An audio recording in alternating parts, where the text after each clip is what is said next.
The story begins with the blue-haired girl receiving a blow to her cheek. "Lady Westy, please!" After which she fell with her whole body onto the carpet and closed her eyes, screaming in pain and trying to get up. The dark-haired girl furiously tore the maid's hat from her head and swung the scissors. "Lady!" Pale blue strands of hair fell one after another onto the floor and were scattered all over the carpet. "Stop." Then the brown-haired woman lowered the scissors and said with an evil smile, "It suits you even better." The girl with snow-white hair lowered her gaze, feeling guilty. "Forgive me, lady, please. The floor is a complete mess. Clean it all up now. I don't want to see a trace of your hair in my room." The maid hurriedly tried to get up, taking hold of her headdress, which lay in the strands of her hair. But the brown-haired girl looked at her angrily, crossing her arms over her chest and making sure that the fair-haired one would quickly get away. The maid was leaving, and she added, "I like warm water in the sink. If you forget again, I will cut off all your hair." The poor girl guiltily walked out into the dim and empty corridor, listening to her lady's threats, and began to think, "I'm glad something worse didn't happen." The blonde girl thought that she was lucky, and not everything was so bad. Westy is Mr. Paul's only daughter. Being the daughter of an innkeeper, she achieves everything no matter what. After thinking, the girl lay down in bed and closed her eyes. Needs some sleep. Tomorrow will be a difficult day. A colorful dawn had already appeared over a large city, but there was still no one on the streets and alleys. Some roosters were crowing at the top of their lungs, which meant that a new working day had begun, and it was time to get up. I lived in this tavern most of my life. The blonde girl was starting to get ready, an orphan without a penny in his pocket. Then she carefully tied the apron on her back with a bow and brushed herself off. She collected cold water in a wooden bucket, looked after the household, cleaned, cooked, and did all the work. And Mr. Paul, Westy's father, was kind enough to take me in. The maid constantly looked after the Westy. She brought her food and fed her, obediently leaving after that. But the fact is that he does not pay for my work. The girl was terribly exhausted from constant work. And sometimes it's so hard for me that I just want to run away. She met people. "Welcome. Will there be two of you?" But I know that running away won't give me a better life. The tavern is crowded due to the festival. It's good that the food here is delicious, so I need to do my best, so as not to show your bad side. The blonde one ran around. I have to start preparing food for the guests. Suddenly, the girl noticed Lady Westy, who screamed at her, "Your hair is sticking out, you little fool." She pointed her finger at it, biting into the apple. "You are touching your cap with dirty hands," she answered. "Sorry. I bet you have no idea how dirty your face is right now." The maid withdrew her hand. "You're making me lose my appetite. Go and wash yourself immediately." The blonde one rushed off. "Certainly." She tried to wipe the dirt off her face with a rag, looking in the mirror. "Doesn't rub off." Vesti watched with a grin. "You should hide your hair." "I've heard people go around and ask about girls with silver hair." "Is anyone looking for girls like this?" Vesti answered. "Why should I lie to you? Do you know Eddie from the forge?" "He told me," the maid thought. She's only 13, but Vesti already knows more than I do. The life of girls in the slums is the same. If they are lucky enough, they can get jobs as maids. If not, you will have to live as sluts. This is what they told me after my mother died. I have no luck in life at all, but I must stay at the inn.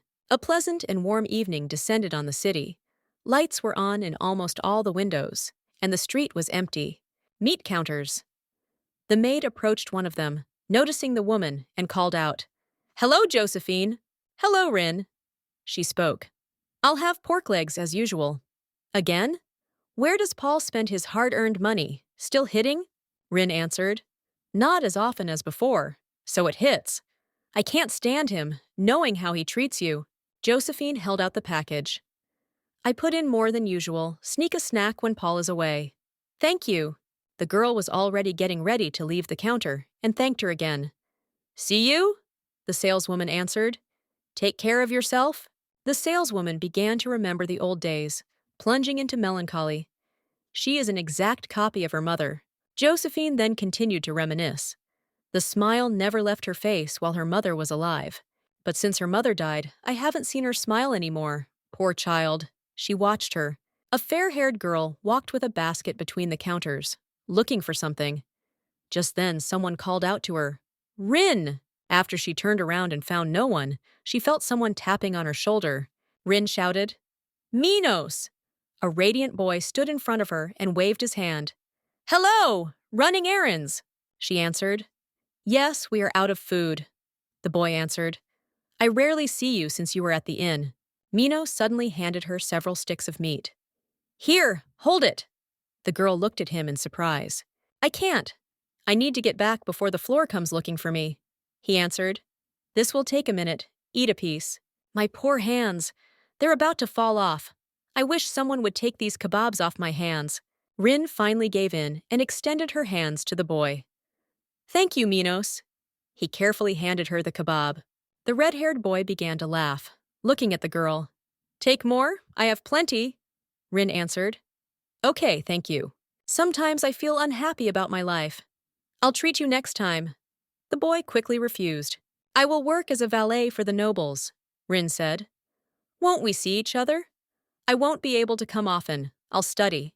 And every time as if to console. I hope you will spend time with me. Pinky promise me." She looked at the boy with sadness and tenderness. "Life always gives me something to look forward to," Snow-haired answered Minos. "Yes, I promise you." And she shook his little finger with hers. "Don't worry about me, Mommy. By the way, it would be better to lie low for a few days." She answered. "Are you talking about those men who are looking for girls?" The boy asked carefully. "How do you know?" Rin answered him. Visti told. And what came over her? "Better safe than sorry." She answered the boy. "Thanks, I'll be careful. Take care of yourself, you too." The girl ran to the tavern, entered, and slammed the door loudly. She said breathlessly, "I'm back." A menacing and angry man, who stood right in front of the girl, grabbed her cap with a sharp movement. He tore off Rin's headdress and threw it to the floor. "Where have you been hanging around for so long?" The girl could not answer. She stood defenseless in front of the man, only covering her face with her snow-white hands. Her hair was disheveled. "I'm sorry I'm late. I heard it." "Take a look. Is this the one you were looking for?" Silver-haired, blue-eyed fool. Two men in strict black suits surrounded the girl and began to examine her. "God! She has silver hair." Paul panicked. "Now, where is the promised reward?" Suddenly, a bag of money flew into his hands. "Thank you, sir." He stuffed the bag into his pocket and asked Rin, "Why are you standing?" "Go with them." She asked again, "What does it mean?" Lady Westy came up to her from behind and said sarcastically, almost in her ear, pronouncing, "You just don't understand, right?" Westy then continued speaking with a smile. "Now you have a new owner. Someone bought you from us, stupid. Please don't send me away. From now on I will do laundry twice a day. You don't have to feed me," Paul said sharply. "Quiet! It's not in my power." The girl grabbed his pants and begged, "Please, Mr. Paul." With one movement of his hand, the man hit the blonde girl, and she flew to the floor. "Get out, you little bastard!" Vesti laughed. "I told you that silver hair will be destroyed. Don't forget me if you become the mistress of an old aristocrat." The girl immediately leaned on her hands and tried to stand up, while the doors of the tavern where she lived slammed behind her. Two serious men stood in front of Rin, while she had already risen to her feet and was looking at them with worry. The silver-haired woman timidly put her hand on the other, quietly asking one of the men, "Sir, what will happen to me?" They, being completely identical in outfit, looked at each other nervously and remained silent in response to the girl's question. It was a cool evening and partly cloudy outside. They suggested, "Why don't we get into the carriage first?" The tall palace, with a blue roof and gilded window frames, shimmered radiantly. "You've come a long way." The woman rubbed the silver-haired girl's hand until she turned red, saying, "You're a walking skeleton, skin and bones." Rin sat in the hot water bath. The woman continued, "It will be difficult to serve Lady Elizabeth in this form." The blonde woman dressed her up properly and put her in a black and white maid outfit. She examined it. That's it. The girl appeared in a modest black dress, on which was a fluffy and long apron, and in shoes. The woman who helped the blonde transform looked at her from different angles. "You look better." In front of the girl, there was a table with an abundance of various dishes. "Now eat," You will need strength. Rin walked up to the table with sparkling eyes and put her hand to her chest. Looks very tasty. The girl carefully held out her hands to the abundance of food. The woman looked at her tenderly. Don't rush, or you'll choke, she added with a laugh. War is war, but lunch is on schedule. Rin began to greedily eat everything she came across. Your job is to serve Lady Elizabeth, she asked. What will I have to do? Things a lady shouldn't do. I'm Julie. Come by any time you want a snack. I'll give you something to eat. The girl answered. Thank you, Rin thought. I'm not sure I'll do everything right, but perhaps life in the duchy won't be so bad after all. The afternoon sun's rays had already enveloped the high arches of the palace, and birds flew in flocks above them, complementing the view. They said that I would serve Lady Elizabeth, but a week has passed, and I have yet to meet her. The girl continued to think. Contrary to my expectations, life on the estate is much calmer than in the inn. Several days passed. The man said, I have brought the girl you asked for, Lady Elizabeth. Come on, introduce yourself. It's an honor to meet you, madam. My name is Rin, the lady said. Take off your cap. The girl obeyed. After the girl's silver hair came out, the mistress looked at it. Rin thought, wow! Before the blonde's eyes stood a delightful girl with black hair, in a velvet red dress. Mrs. Elizabeth's eyes widened, and the earrings on her ears fluttered with movement. Rin watched silently. You really have silver hair, the girl answered. Yes, madam, Elizabeth said. You are so pretty. Suddenly, the lady came and took the silver-haired girl by both hands and asked her, Did you say your name is Rin? Mrs. Elizabeth lifted the girl's hands with inspiration and said, You should always be by my side. Understood? After which she smiled friendly at the newcomer and walked away. See you in class, Rin answered. Yes, madam. Mrs. Elizabeth left the room in which the girl was, followed by a servant. You are incredible, Marvin. Thank you. The girl carefully pulled out the handkerchief. You were right. She has the same silver hair as Her Highness Regina, after which she grinned. Things are getting more interesting. I thought my job was to keep the ladies company. Lady Elizabeth, did you finish the assignment I gave you last week? The brown-haired woman answered. Certainly. The teacher frowned. You made the same mistake as before. I have no choice. I must punish you. Punish? Rin looked slightly frightened, looking hesitantly between Lady Elizabeth and her mentor. At that time, the girl incomprehensibly turned her gaze to her own palms, by which they unexpectedly grabbed her. Rin didn't have time to say anything when suddenly the image of an already familiar woman appeared above her, sharply swinging at her, and at that same moment, fear and confusion took over the maid's body. She was afraid, because now this blow would reach her hands. Rin pressed her palms together and examined the wound, which now hurt unpleasantly. It burns. The girl thought out loud, standing near one of the trees. She said she would check the assignment next week. The girl sat down, leaning her back against a tree, and sighed tiredly. A light wind ruffled the hem of the dress. Rin was lost in thought. So my job is to receive punishment instead of my mistress. The governess is not allowed to punish a noble lady, so they need someone to take the punishment in her place. Lady Elizabeth rejoiced and clapped her hands when I was beaten. She liked to look at it every time. Rin lowered her head. This job is not what I expected, but it's still better than working in a tavern. I get the punishment in her place. I hope it makes Lady Elizabeth happy. Rin summed it up.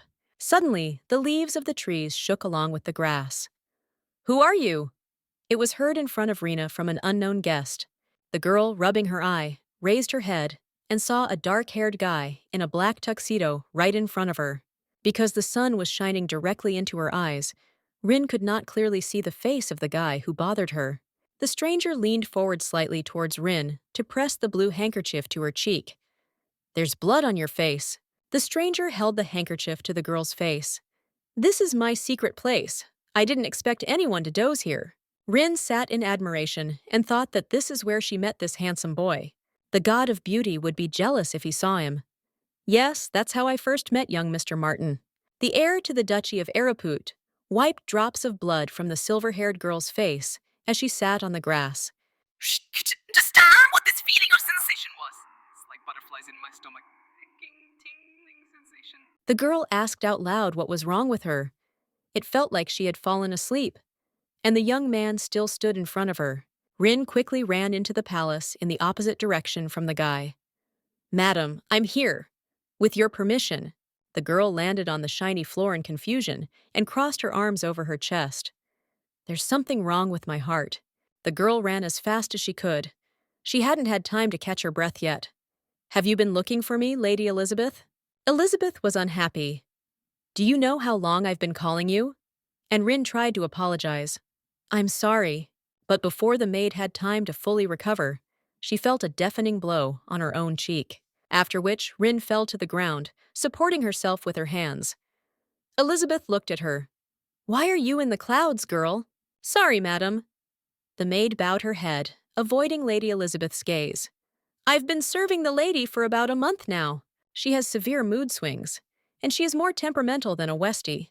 Sometimes she is in a bad mood all day, and on days like these, I can only pray for forgiveness." Rin raised her head. "Sorry, madam, I won't do this again." Lady Elizabeth just sighed in annoyance, crossing her arms over her chest and continuing to watch Rin. "What a fool." The brown-haired woman asked. "What is Luther's homework?" The butler answered. "Studying the foundation of the Throne Empire flag." "Why do I need to know about some flag?" The lady turned to Rin. "Bring me books," Rin asked. "Which ones, madam?" "What's wrong with you? History books. Should I knock some sense into your little head?" The maid was scared.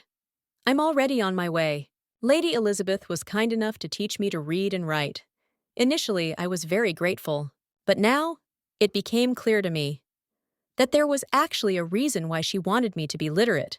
The more and harder I studied, the more homework she again forced me to do for her. These sessions are much better than receiving punishments from due to the lady's mistakes and assignment." Thanks to everything, I was able to visit the library. Rin was delighted. "There are many books here. I love the smell of old books." "Where are the history books?" "Almost every book published in the Empire appears in the Duke of Ereuput's library. If I ever have a day off, I'd like to come here and just read all day long." "Are these books enough?" As a maid, Rin wasn't sure exactly how many books her mistress needed. She was thoughtful for several minutes before making her final decision. It would be better to take another one. "Take what?" An unfamiliar voice suddenly came from behind the girl, causing her to flinch and lose her balance. Slipping from the hard surface, Rin was sure that she would certainly fall and be seriously injured. But this did not happen. Someone's hands touched the maid's waist, preventing her from finally colliding with the floor. This someone turned out to be the young master, and Rin could not immediately comprehend everything that had just happened to her. A small smile graced the young master's face as he looked at Rin. "Sorry, didn't mean to scare you." But embarrassed by the awkwardness of the situation, the girl raised her hands. The voice was excited. "It's okay, young master." The blonde girl's heart was pounding loudly in her chest. "Feels like it's about to burst out," Martin said. "Looking for the Throne Empire flag base?" Rin nodded affirmatively. The lady asked to bring books. Martin continued. "Finding the right books is also part of the task." Rin hurried. "Pretend you didn't see me." The young master held books in his hands, examining them carefully. "These three are not enough. Luther is hard to please." The maid's posture became uncertain. She hugged herself with one hand, as if trying to cover herself. "That's just the way she is." "Then what should I do?" Rin didn't notice at first how close the young master was standing to her. Martin turned to Rin. "Do you want me to help?" Rin asked. "Can you help?" The young man answered. "Certainly, I've studied this before." The maid was too embarrassed by this attitude. She tried to refuse. "Thank you, young master, though." Martin gently touched Rin's head, trying not to scare her with his actions, and pulled off the cap. Pale blue hair cascaded over the girl's shoulders. Martin said, "Take off your cap. You have beautiful hair." The young man continued to speak, running his hand through Rin's hair. "Haven't you been told this before? They resemble the Milky Way. No one had ever said this to me before." A commoner with hair color like the ruling family. People pointed fingers. Martin put his hands on his waist and turned his head, sighing. "Of course, you don't have to walk like that if you feel uncomfortable." Rin involuntarily squeezed her cap from overwhelming feelings. feeling ready to change. I will do it, young master. The blonde's entire appearance expressed the power and responsibility of her spoken words. I will do as you wish. And the young gentleman seemed to become completely hypnotized by this kind of true aspiration that presented itself to him. She's cuter than I thought. Martin let out a cheerful laugh. Good girl, why hide such beautiful hair under a cap? After which, the young man gave the books to Rin. Take them for reference. And the girl woke up, catching herself in time. Thank you. Martin smiled. I'll look forward to meeting you and admiring your hair. Rin ran away in embarrassment. Yes, young master. Martin's hand, previously raised in a farewell gesture, slowly lowered as he looked after the fleeing girl. Is she the new girl brought by Elizabeth? She has scars all over her body, on her face too. This is too much, even for Elizabeth. However, the smile never left the young gentleman's face as he thought about the fair-haired lady and enjoyed the scenery. His thoughts were only occupied with the upcoming meeting with Rin, when he could meet her again. I hope I see her. But at the same time, the situation with Elizabeth turned out to be unfavorable. Luther looked angry, her face frowning. Lady Elizabeth, on the contrary, turned out to be calm in the unfolding situation and was not at all worried about it. Rin fussily rushed between the governess and the mistress, nervously glancing first in one direction, then in the other. The governess's loud voice rang out with increasing tension. I'll ask again, lady, and I hope you tell the truth. The governess almost immediately continued her speech without stopping. You weren't the one doing your homework, were you? It's on a different level than what I expect from you. I see very well that you received help from someone, Luther said. I'll close my eyes to this. The lady answered. I did it. This is better than the tasks you did before. The sound of Elizabeth's glass breaking rang throughout the room, ringing in her ears. What did you say? Elizabeth was angry. I am the daughter of Duke Ereuput, and educated to write a great essay. Do you dare go to your father? After such a vivid outburst of anger, Lady Elizabeth tried to calm her feelings and emotions that controlled her. The governess, who had been looking at the lady a few seconds before, looked away. I should stop. Luther's gaze was directed at the worried Rin. If I continue this, then this little girl won't survive. So the governess nodded. Understood. I believe you, madam. However, this did not suit the already angry Elizabeth. Lady Elizabeth turned toward her maid, beginning to walk purposefully. Rin cringed slightly. Madam? The blow, which came quite suddenly, was clearly aimed at Rin. Elizabeth turned to Luther. Perhaps it's my fault. A wide, feigned smile flashed across Lady Elizabeth's face. I deserve to be punished. Don't you agree, Governess Luther? Complete silence enveloped the room, diluted only by the unbearably loud slaps and blows of Lady Elizabeth. The other maids were dumbfounded by this picture. They covered their mouths, unable to make even a single sound. That's enough, madam. The governess's words had an effect. Elizabeth's hand instantly froze over the body of the crippled Rin, but the lady was indifferent to the girl's trembling body. Enough. You said the essay was too good for my level. Elizabeth then roughly grabbed Rin's hair, pulling her towards her. I disappointed you and deserved punishment. The lady bowed elegantly. Hope you won't be disappointed next time. I'll be more careful. Luther said goodbye. The lesson is over, madam. Elizabeth did the same. Until the next lesson. And by the way, Elizabeth turned to Rin, enunciating each word with extreme clarity. Stay out of my sight today. But Rin had no choice but to try to hide from Lady Elizabeth's piercing gaze. Yes, madam. The slamming door became a signal. Luther came closer. Can you stand up? The maid echoed. Are you okay, Rin? However, despite everything that happened, Rin smiled. I'm fine. Thank you for looking out for me. The girl wanted to leave this place as quickly as possible. She bowed slightly. I'll go. Luther answered hesitantly. Certainly. The maids were talking quietly. Why does Lady Elizabeth hate Rin so much? I don't understand why she does this. With each lesson, as well as the conflict between Governess Luther and Lady Elizabeth, the punishments became worse. How hard will she hit next time? I'm scared. Only one place gives consolation. The lake is behind the estate. You need to hurry up and get there as soon as possible. This is the only place where I can drive away the sadness. They say the previous Duchess of Ereuput loved this place. Rin knelt down, tired after running here. It gives me peace too. Nobody comes. Rin touched the surface of the river. Peace was visible in every movement. The girl took more water, starting to carefully wash her face, not wanting to cause even more severe pain. So sad. I just wanted to gain Lady Elizabeth's favor. But apparently this will never happen. The lady's face twisted into a malicious smile. She slapped the poor maid across the face until her cheeks turned red. Elizabeth was angry. She stood with a grimace and said, "This bad girl will ruin everything for me." The maid sat on the floor in confusion, told her that she had silver hair just like someone else's and didn't finish. I must remind Lady Elizabeth of someone she despises.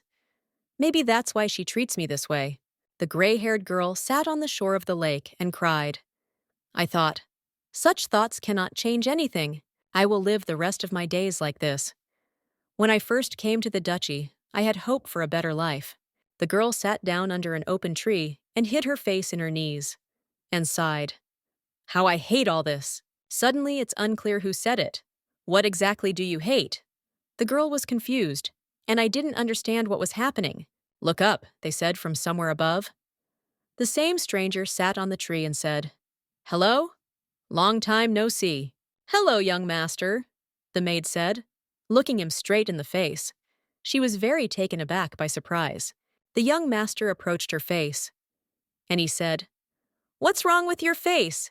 Your cheeks are swollen and red. Someone hit you. No, that's not true. The girl answered him and covered her swollen cheek with her pale palm. The young man continued to look into her eyes. Was this Elizabeth's doing? The guy asked, concerned. Nothing of the kind. The embarrassed girl said firmly. Should I ask her myself? Said the young man. It's not worth it, sir. Rin got confused and grabbed his shirt. If you ask Lady Elizabeth, this will cause problems. The girl began to speak and held the guy by the hem of his shirt. Why don't you speak? What happened? I promised to keep your secret. The young man said alarmedly. Nod if yes, shake if no. The boy insisted. It was Elizabeth. But Rin remained motionless. The young prince turned away from the maid. She leaned against his back. The guy spoke. When she comes to her senses, the girl answered.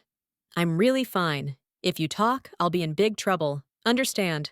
The girl fell into thought. I can't tell the truth, because one way or another she is Mr. Martin's younger sister.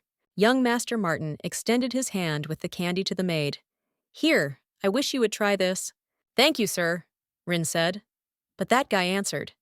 How can you thank me if you don't even know what it is? The girl was confused. The guy put his hand on her head and said he would give her treats every time. The kind gesture from the most beautiful boy I had ever seen made my heart flutter. Violence is the only form of human communication that I have encountered. Pain and fear were part of my life.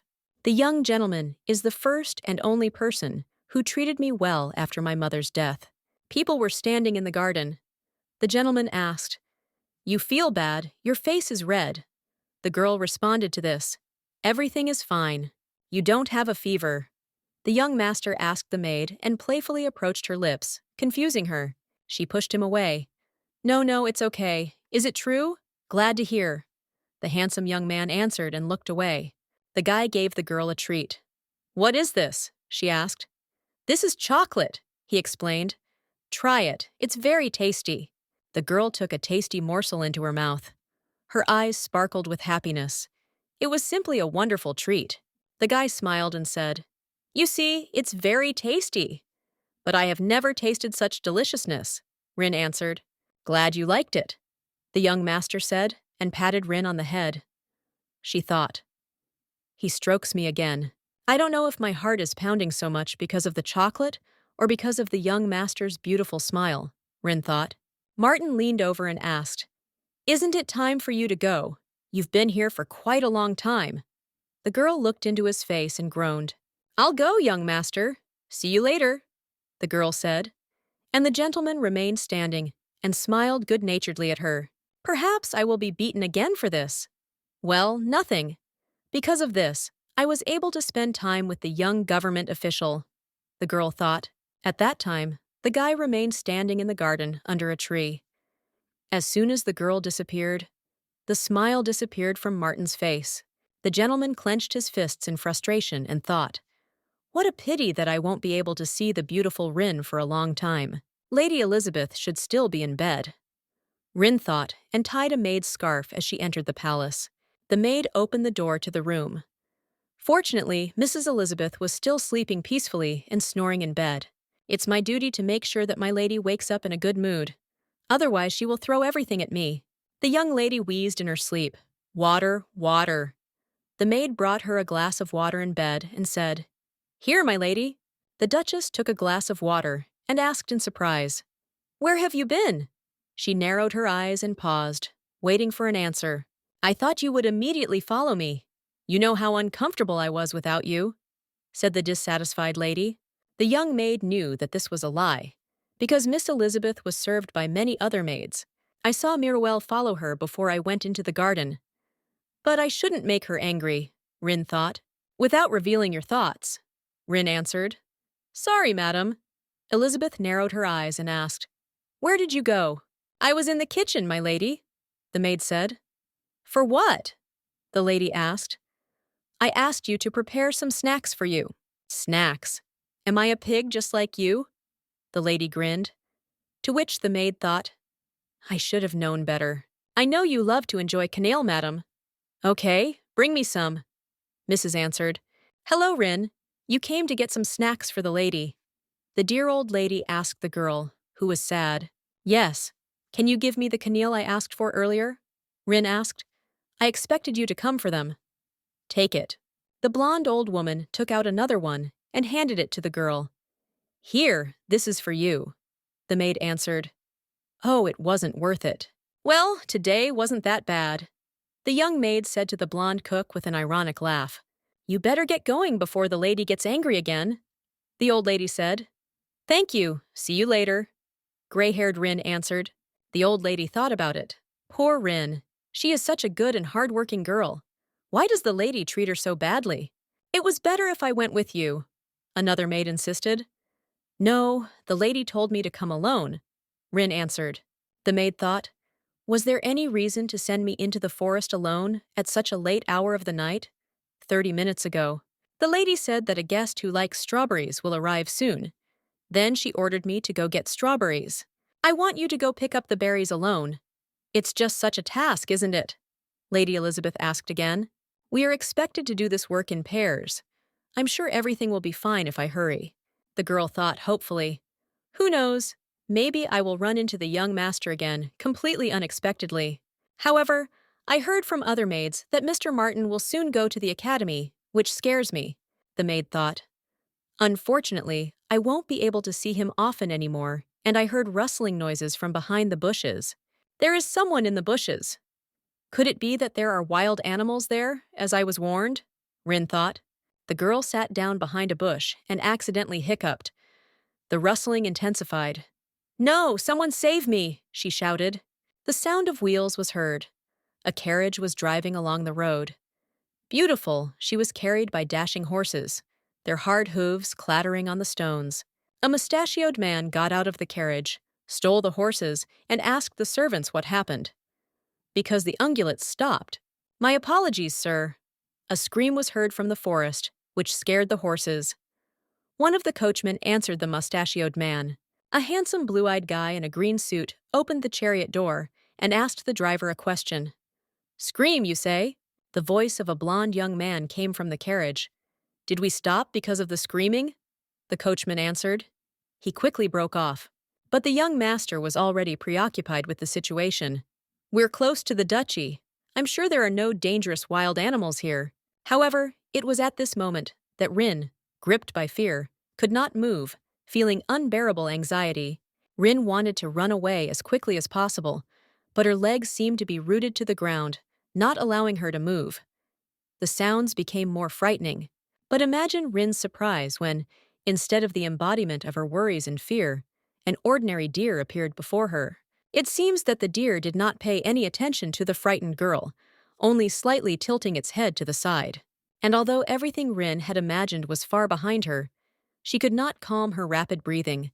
A sudden rustling attracted the deer, forcing him to freeze and turn to the source of the sound while the girl came to her senses. It was only when the deer's footsteps began to gradually move away that Rin was finally able to regain control of her body. The girl was still restless, but she still noticeably relaxed after this meeting. So it turned out to be a deer. Rin reached for the fallen basket of scattered berries. No, a lot of time has passed. It's time for me to wrap up.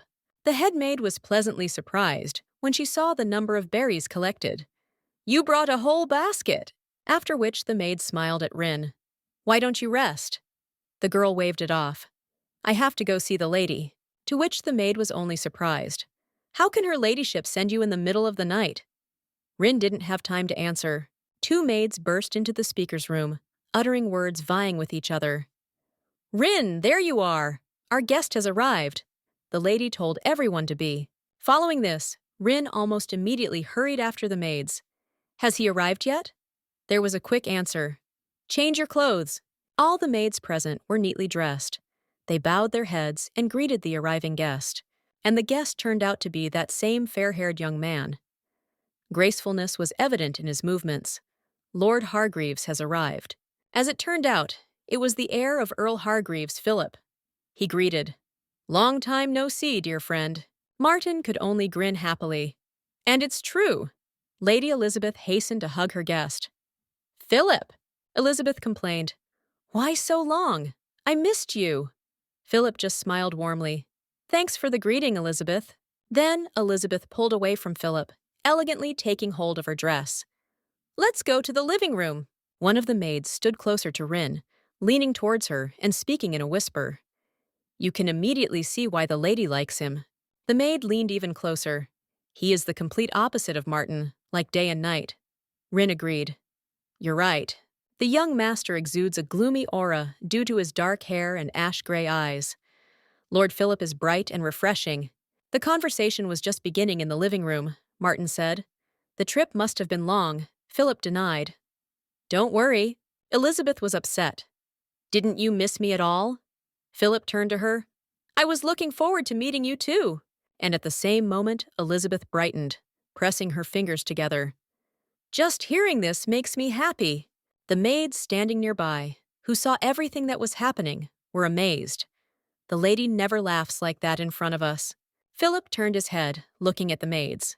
By the way, do you have a new maid? The one with silver hair. Is she new? Rin, beginning to understand the question from the air, shuddered. Philip's gaze was directed at her. And it's true. Everyone in the duchy is already accustomed to my hair color. I forgot that it would be unusual for people. Philip put his index finger to his forehead. His whole appearance was thoughtful. I've seen this face before. And Elizabeth's mood began to plummet after these words. She bit her lower lip angrily. Elizabeth's loud exclamation made Rin flinch even more. She pressed her hands to her chest, afraid of what would happen next. Philip! The lady pouted, looking at Philip. Are you more interested in a maid? We haven't seen each other for a long time, Philip reassured. This is wrong. After speaking, Philip raised his hand, stroking Elizabeth's head. Of course you come first, Elizabeth. Elizabeth laughed, but her mood improved noticeably, despite what had happened. You almost brought me to tears. The maids, along with the butlers, quietly exhaled, feeling relief from the retreat of the storm. What a relief, Philip continued. The forest is very beautiful, Elizabeth suggested. Shall we have a picnic? Martin refused. Philip just arrived. However, Philip was not against this idea. I'm fine, I'm happy to go, Elizabeth exclaimed. Wonderful! The lady was in a hurry. Let's ride horses! Martin was interested. How far do you want to go? And in response, corners of the Geist forest, after which Elizabeth began to confidently approach Rin with every step. I asked the servants to inspect the area. The lady paused briefly next to Rin, once again showing her true self. Do you agree, Rin? You will show us the way. Suspecting something was wrong, Martin carefully watched Rin and Elizabeth. Of course, madam. It will be ready at 11. Muriel apologized. Sorry, Rin. I should have gone with you. But Rin shook her head. Everything is fine. Muriel is not happy. This basket is too heavy. Rin tried to find an answer. Maybe she doesn't feel comfortable taking two servants. Muriel sighed. Thank you for your work. Rin smiled. It's me who should thank you. I'll go. They're already waiting for me. Elizabeth's hair fluttered in the wind as she carefully held her hat. What a wonderful day! Elizabeth continued to speak, but the footsteps of Philip and Martin could already be heard. It's good that it's not raining today. Both Martin and Philip carefully dressed up. Their clothes looked neat. Philip asked, "Are you ready, Elizabeth?" Elizabeth admired. "You two look spectacular." Philip nodded. "Thank you, you too." Rin leaned wearily on her suitcase. Philip, noticing the fatigue on Rin's face, approached her. "Let me help." But the girl wanted to refuse. "Everything is fine." As soon as Rin tried to finish her speech, she stumbled, accidentally tripping on a small stone. The blonde girl would have immediately collided with the ground if Philip had not grabbed her in time. Philip immediately asked, "Are you hurt?" Rin just quickly pulled away, shaking her head. "I'm fine, sir. Thanks for your help." "This is not good. I hope I haven't angered the lady too much." Anxiety grew. Lady Elizabeth's expression was unreadable. She froze, and even the slightest emotions stopped flickering in her eyes. Even though the situation was starting to become slightly tense again, the walk continued. Everyone began to approach their destination. The small lake was surrounded by trees and bushes. Philip was the first to interrupt the silence, curiosity driving him. "I would never have thought that there was such a place in the forest." Philip turned to Martin with a proposal. "Shall we stop here?" Martin didn't mind, so he answered, "Let's." Rin, confused and controlling the horse, tugged uncertainly on the reins. "What to do? I've never ridden a horse." Philip once again showed his desire to help Rin. He extended his hand. "Don't just get off, right? Take my hand," Philip continued. "It looks like you have no experience in horse riding. You might get hurt if you dismount yourself." Rin's worried gaze was directed at Elizabeth, who was looking only at them, tightly gripping the reins in her hands. Rin was worried, but she couldn't go down on her own, so she could only agree. "I'm sorry. As expected, the lady is unhappy. What will happen to me when we finally return back to the estate?" The variety of sweets was amazing. There were more than enough of them to have a picnic here. "There is so much food here," Philip suddenly proposed. "Listen, why don't you join us?" And Rin was embarrassed. "Sorry?" The girl felt awkward. "I feel good as is." But Philip insisted. "It's uncomfortable for you to sit there." Elizabeth waved her mug. "Yes, Rin. Why don't you come and pour me some tea?" Rin nodded immediately. "I obey." However, the voice of Martin sounded, who had not said a word during the entire picnic. "You shouldn't bow like that." He took a relaxed sip of his drink, closing his eyes. "Relax, it's just us here." And he clarified, "Isn't that right, Elizabeth?" Elizabeth's expression immediately changed. Things weren't going according to her plan. "You are right, Martin and Philip. Have a seat, Rin." Small fish with a very unusual pinkish color swam slowly and serenely in the lake. The chirping of rare birds on the tree branches added an enchanting atmosphere to the forest, combining with the noisy rustling of leaves. And Rin found an outlet here. "It's so peaceful here. I know this is a fleeting moment, so you should savor it." Philip turned to Martin. "Coming to the academy soon. Have you prepared everything yet?" Martin asked. "What do you need to prepare?" Philip spoke again. "You're going to join a fraternity, aren't you?" Martin answered. "You cannot enter there at will." Elizabeth continued the conversation. "I'll be so lonely," Philip promised. "We will be returning during the holidays." Lady Elizabeth was not satisfied with these words spoken to her. "You should come visit me, Philip," Rin asked timidly. "Madam, may I take a little walk around the area?" Elizabeth turned to her. "Go." The girl was not far from their picnic site. She could hear Elizabeth's muffled laughter and the voices of Philip and Martin. Rin then pressed her palms together, clasping them together in excitement. "So the young master will soon leave for the academy.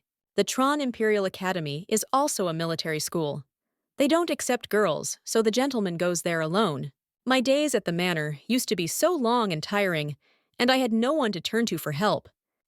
But the presence of the meetings with him seemed like a reward, a ray of light in my miserable life. This was the very motivation I needed, which supported my existence, my desire to live.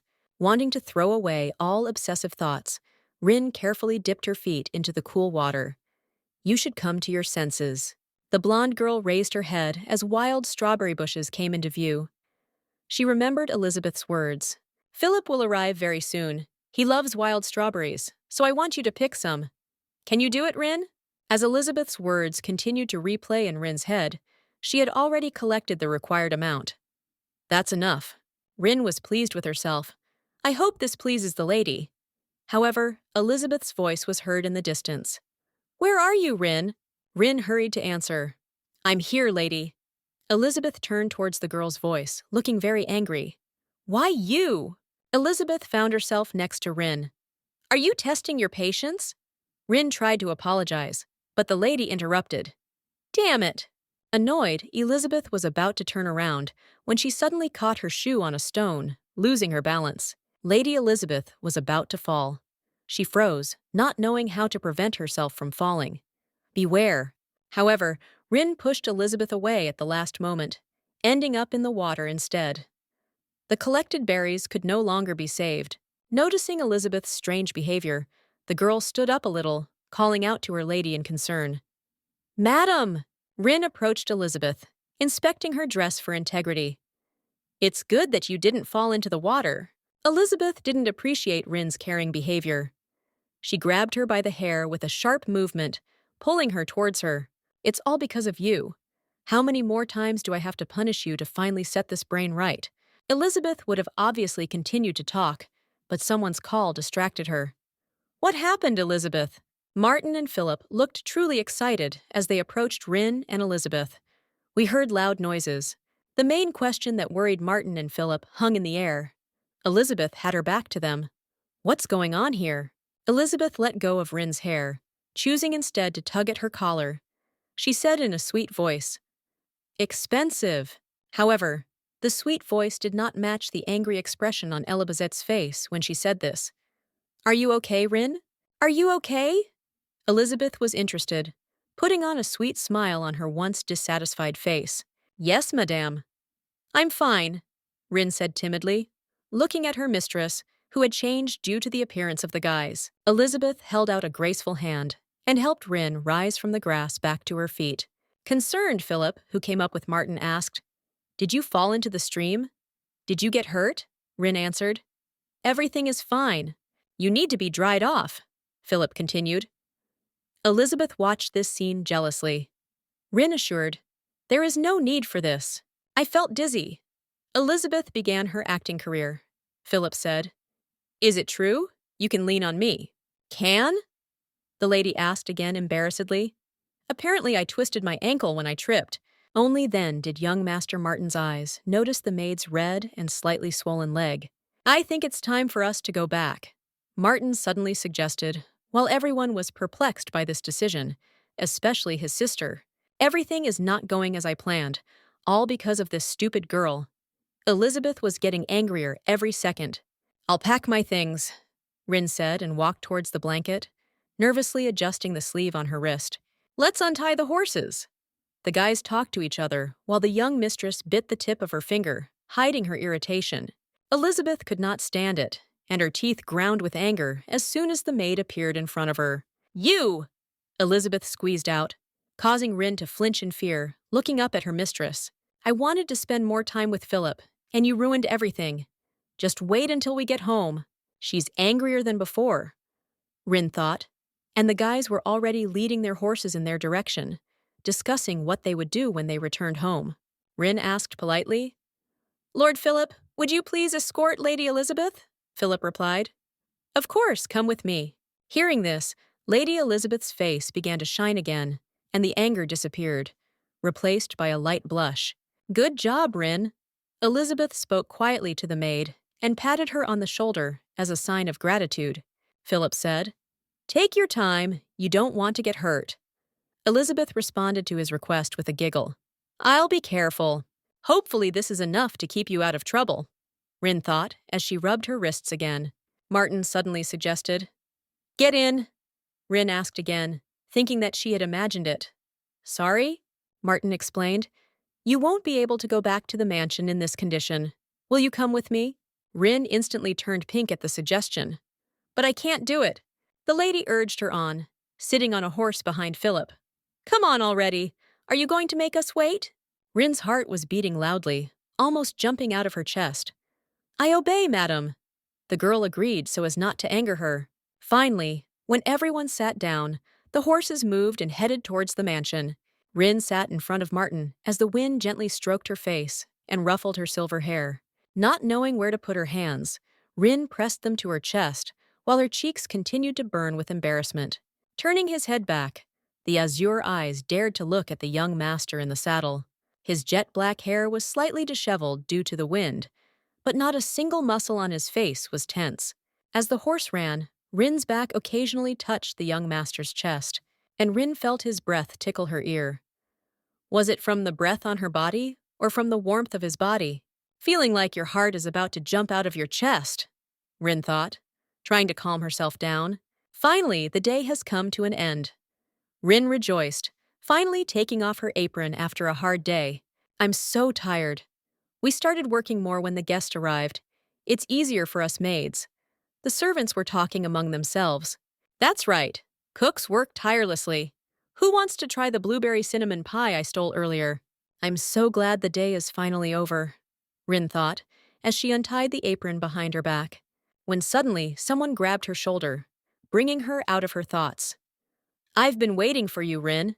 It turned out to be Muriel. Let's chat with Annie later, the girl suggested. I'm a little tired, but she said that she wanted to share something interesting with us. Please come with me, please. I should refuse, but I can't, Rin thought.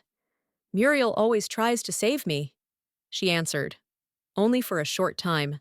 At night, when everyone was already asleep, the girls quietly walked to Annie's room, lighting their way with a candle and quietly talking. Approaching the desired room, Rin and Muriel carefully opened the door and looked inside. There, in the center of the room, there was a candle. Annie herself was sitting next to her, and other maids were located around. Here are Muriel and Rin. The hostess of the room drew attention to the guests who came to her. What did you want to tell? One of the maids was interested, while the girls who had just entered sat down on the floor with the others. I already said that Jeff was looking for me recently. Look, in the garden, he picked a beautiful white rose for me. The maid spoke. Are you talking about the gardener's apprentice? These roses were favorites of the previous duchess, Annie answered. It's just a rose. Annie continued. He asked if we could get married next year. One of the girls asked again. Are you serious? And then Annie touched her fingers to her lips as the image of that moment clearly appeared in her memory. He leaned closer, waiting for an answer, and when I nodded, Jeff slowly touched my chin and kissed me. All the girls there exclaimed in amazement, some blushing, some covering their mouths, rejoicing for their friend. Rin blushed along with everyone else, lost in thought. The man and woman touched lips. It was so sensual, I didn't want it to end. How does it feel, Annie? The crowd asked. Touch your lips. Aren't they soft? Now imagine what it would be like to feel the touch of lips on yours. Rin herself touched her index finger to her lips to understand the feeling when a pair of soft lips touched each other. The image of a young man immediately appeared in my head. A gray suit, tailored to order, which makes it fit well, raven-colored hair, and a graceful jawline that betrayed the features of a young aristocrat. In Rin's head, there was only him, Mr. Martin, with soul-piercing eyes, covering herself with paint more and more. The girl could not drive thoughts away from herself, still touching her lips, fantasizing. I want to know what it feels like to be kissed. I'm sure it's sweet and tender. A woman and a man touching lips? I never could have imagined that something like this was even possible. They say that when you kiss, a certain warmth arises in your body. But I can't imagine what those feelings are. Will it be as soft and sweet as the chocolate that young Master Martin treated me to? At that moment, I really hoped that my first kiss would be with young Master Martin. There was a bright sun shining outside, which illuminated the entire huge palace. There was a certain silence on the street. The maid was carrying a bouquet of flowers. They are heavier than they look. I hope this is enough to please the lady. After the picnic, I managed to escape the wrath of my lady. Elizabeth looked at her leg. So what should I do with my leg now? I can't go anywhere since I lied about my injury. Can you make a flower arrangement? Go and bring flowers. Rin walked slowly, carefully holding a bouquet of flowers, and thought, I'm glad the lady wasn't actually hurt. After these thoughts, the blonde girl's shoe slipped, and she instantly lost her balance. You feel that she is starting to fall and worry about the bouquet in her hands, she screamed. A voice was heard. Carefully! Rin felt someone's hand grab her around the waist and catch her, preventing her from falling to the floor. A young black-haired guy held Rin's back, looking straight into her eyes. He asked, "Are you okay?" The silver-haired girl was taken aback and did not quite understand what had happened. Looking at the guy, my cheeks blushed. She sweated a little with excitement and opened her eyes wide. After a few moments of silence, she said, "Thank you." He spoke. "Looks hard. Do you need my help?" The maid answered him, "Of course not. I can handle it myself." The young man was about to leave, but looked back at Rin with the flowers. And he said, "Whatever you say, then good luck to you." After which, the girl, hugging flowers, timidly stood and looked after the young man who was leaving in no hurry. She closed her eyes a little and pressed the flowers closer to her. Rin felt a little sad and thought, "He left." Pursing her pink lips a little, the girl continued to plunge into thoughts. "No, that won't do. I can't stop looking at young Master Martin's lips. I wonder what it would be like to press your lips to his. I realize that my wish will never come true." Ren dreamed about this guy, imagining them together. She was pulled out of her dreams by a falling red flower from her hands. "What am I thinking?" She bent down and picked it up. "My feelings for Mister are growing every day. Previously, I was content with watching, but I want more. A simple maid would not even dare to dream of dating the young master. I need to overcome my attraction." Martin opened the large curtains, and bright light successfully entered the room. "It's time to get up," Philip could only say in a weak voice, frowning slightly from the light hitting his eyes. "I don't think I can." Martin was unhappy. "You yourself wanted to hunt birds." Philip, whose blanket was being taken, exclaimed, "I'm cold." Philip looked at Martin. "How can I go if I can't even get out of bed?" Martin didn't back down. "I canceled all plans. You can be so heartless sometimes, Martin. You didn't even blink an eye when I told you I was sick." Martin moved away from the bed. "You're such a weakling." "Then I'll go there alone." Philip asked again. "What? Will you go alone?" Martin was silent for a while. "I'm going to take a guide with me." Philip was surprised. "And who?" Martin answered. "I won't tell." A soft knock echoed throughout the mistress's room. Martin knocked, warning of his presence. "I'm coming in, Elizabeth." Elizabeth turned her head toward the opening door. "Yes, sure." Martin was interested. "How's your ankle?" Elizabeth answered readily. "Much better already. What brings you here?" The young master's expression became more serious as he spoke. "I want to ask you for a favor." Elizabeth was confused. "Do you want to ask for a favor?" "Me?" Martin continued. "I wanted to take your maid as a guide." Elizabeth asked. "Are you talking about Rin?" Martin nodded in agreement. The lady thought for a moment, before giving her final answer. "Do you really want to take her with you?" After which, Elizabeth glanced at Martin again. "She should be back soon," Martin said. "Then I'll wait." While the maid offered the young master tea, Elizabeth looked at him questioningly. "This is weird." Before this, the brother had not shown interest in any of the servants. Why does he want to borrow my personal maid today? Despite the wait, Martin was able to take Rin as his guide. Now they slowly moved through the forest. The horse moved very quietly, almost inaudibly. Rin wrapped both arms around Martin's waist to steady herself. Martin looked back. "Try to relax." Rin winced when she realized that she had been holding on to him too tightly. Rin quickly responded, "I will do so, young master." Her thoughts were chaotic. How can I relax? When I returned to the ladies' room after running errands, the lady asked me to accompany the young master. Come to think of it, I should be the one leading the young master. But it seems that he himself knows the way. Rin squeezed her hands a little tighter again, trying not to bother the young master. Rin's eyes lit up even more when she looked at Martin. She quietly examined his features. Rin lowered her head lower, pressing herself against Martin's back. She said in a quiet whisper, "Why are you so kind to me? If you keep this up, I might forget my place. And I will continue to wish for you, young master." The face of a puppy appeared in front of their faces. Someone said, "Wow! Looks like Louis followed us here," he exclaimed. The brunette then said, "I told Marvin to keep an eye on him."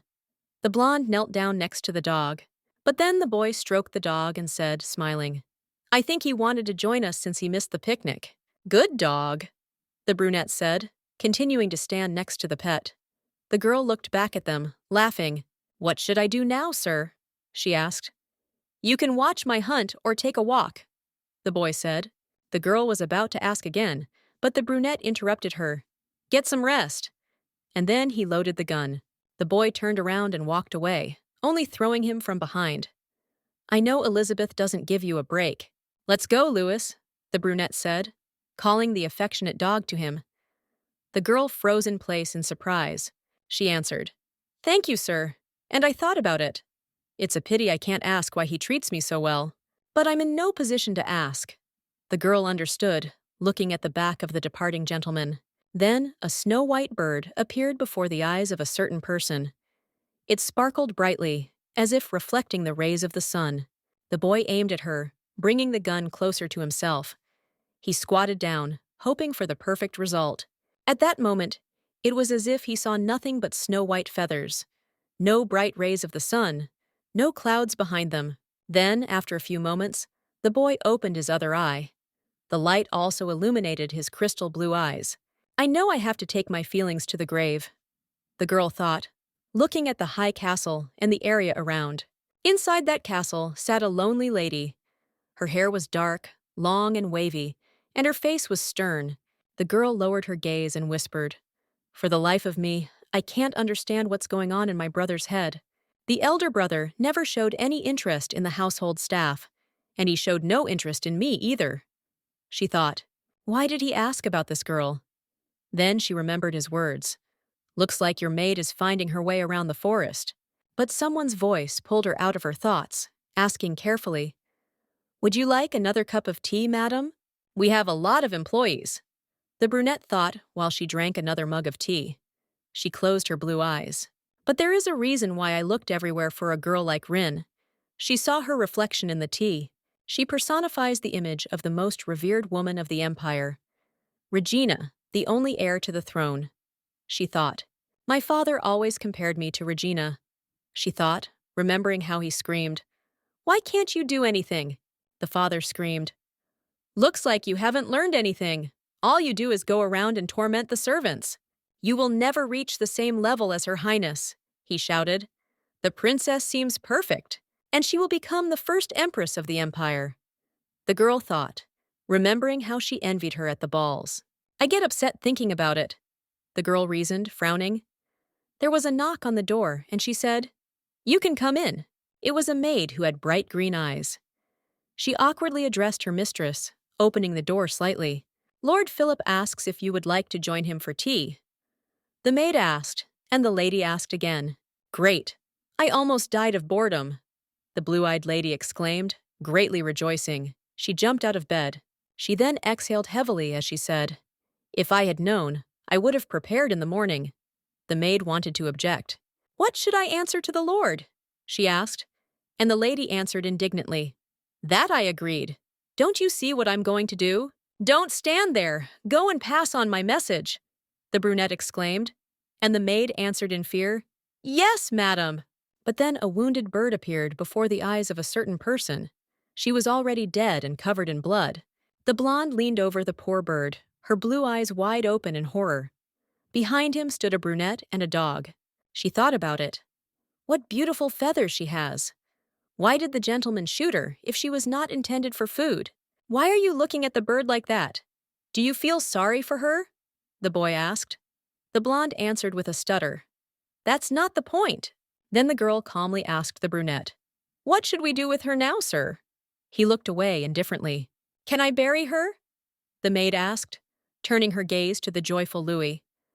The gentleman answered, "As you wish." Then, after some time, a large amount of sand appeared in the girl's hands. She looked at the hole. "This is the best I can do for a bird that suffered such a senseless death," the blonde thought. She then frowned, showing sorrow on her face. She thought again, "For the bird that reminds me of myself." My life depends on the whims of people, just like the life of this bird, she thought, imagining her wings being cut off. Goodbye, birdie. Looking sideways with the world, the girl said, looking at the makeshift grave, in the center of which there was a cross. The brunette knelt down next to her, quietly asking, "Does this make you feel better?" The blonde froze. "Not really, the bird won't hear me," the girl said awkwardly, smiling sadly. She exhaled heavily. "I lost interest in hunting," the brunette said, abruptly standing up from his knees. The girl looked at him in amazement. "I don't mind staying longer," the blonde said, also getting up from the ground. The guy walked away from the grave. The blonde looked down again and then thought guiltily, "What should I do? It seems I hurt the gentleman's feelings." "You look scared, like a rabbit," the brunette said, laughing brightly. He stopped, looking at the maid. "Why don't you show what you do when you come to the forest?" the guy asked, watching the girl. "Of course, sir, but perhaps this will not seem very interesting to you." Finally, the maid spoke. In that building, the maids were already preparing for something big. They ran around, watching each other's work. Other maids were already serving food, sets, and various silverware. There was no emotion on their faces. Those trays contained various delicious dishes. You could see how much effort went into preparing them.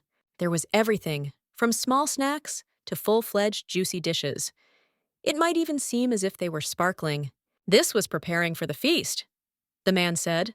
"Long time no see, Philip. I hope you felt at home." The brunette smiled nervously and thought, "I wonder if my father will talk about a possible marriage between our families," Philip said. "Yes, I got a good job thanks to you," she said. "That's right, father. I personally followed it," the girl kept repeating. "Yesterday we drank tea together and then walked around the garden." "Did you enjoy your time like this, my lord?" Philip answered. "Certainly. Elizabeth went out of her way to make me feel less like an outsider, your grace." But then, the father suddenly stood up, slamming his fist on the table. Before this, his nervousness was also visible. He asked sternly, clenching his jaw, "Elizabeth, can't you see that Philip and I are talking?" She apologized and began to think. "I thought this was a great opportunity to gain my father's favor. How can he embarrass me in front of Philip?" the girl thought. The brunette understood indifferently.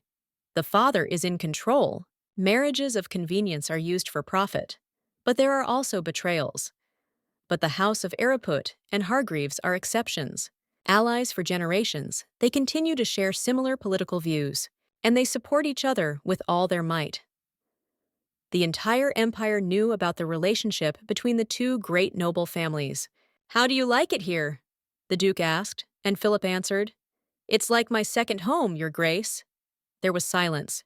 The older man then said, turning his gaze to his guest, "I met Alex the other day at the palace. He asked about you." The blonde did not stop smiling brightly, sitting next to the indifferent brunette. He asked, "Father?" "What did you answer him?"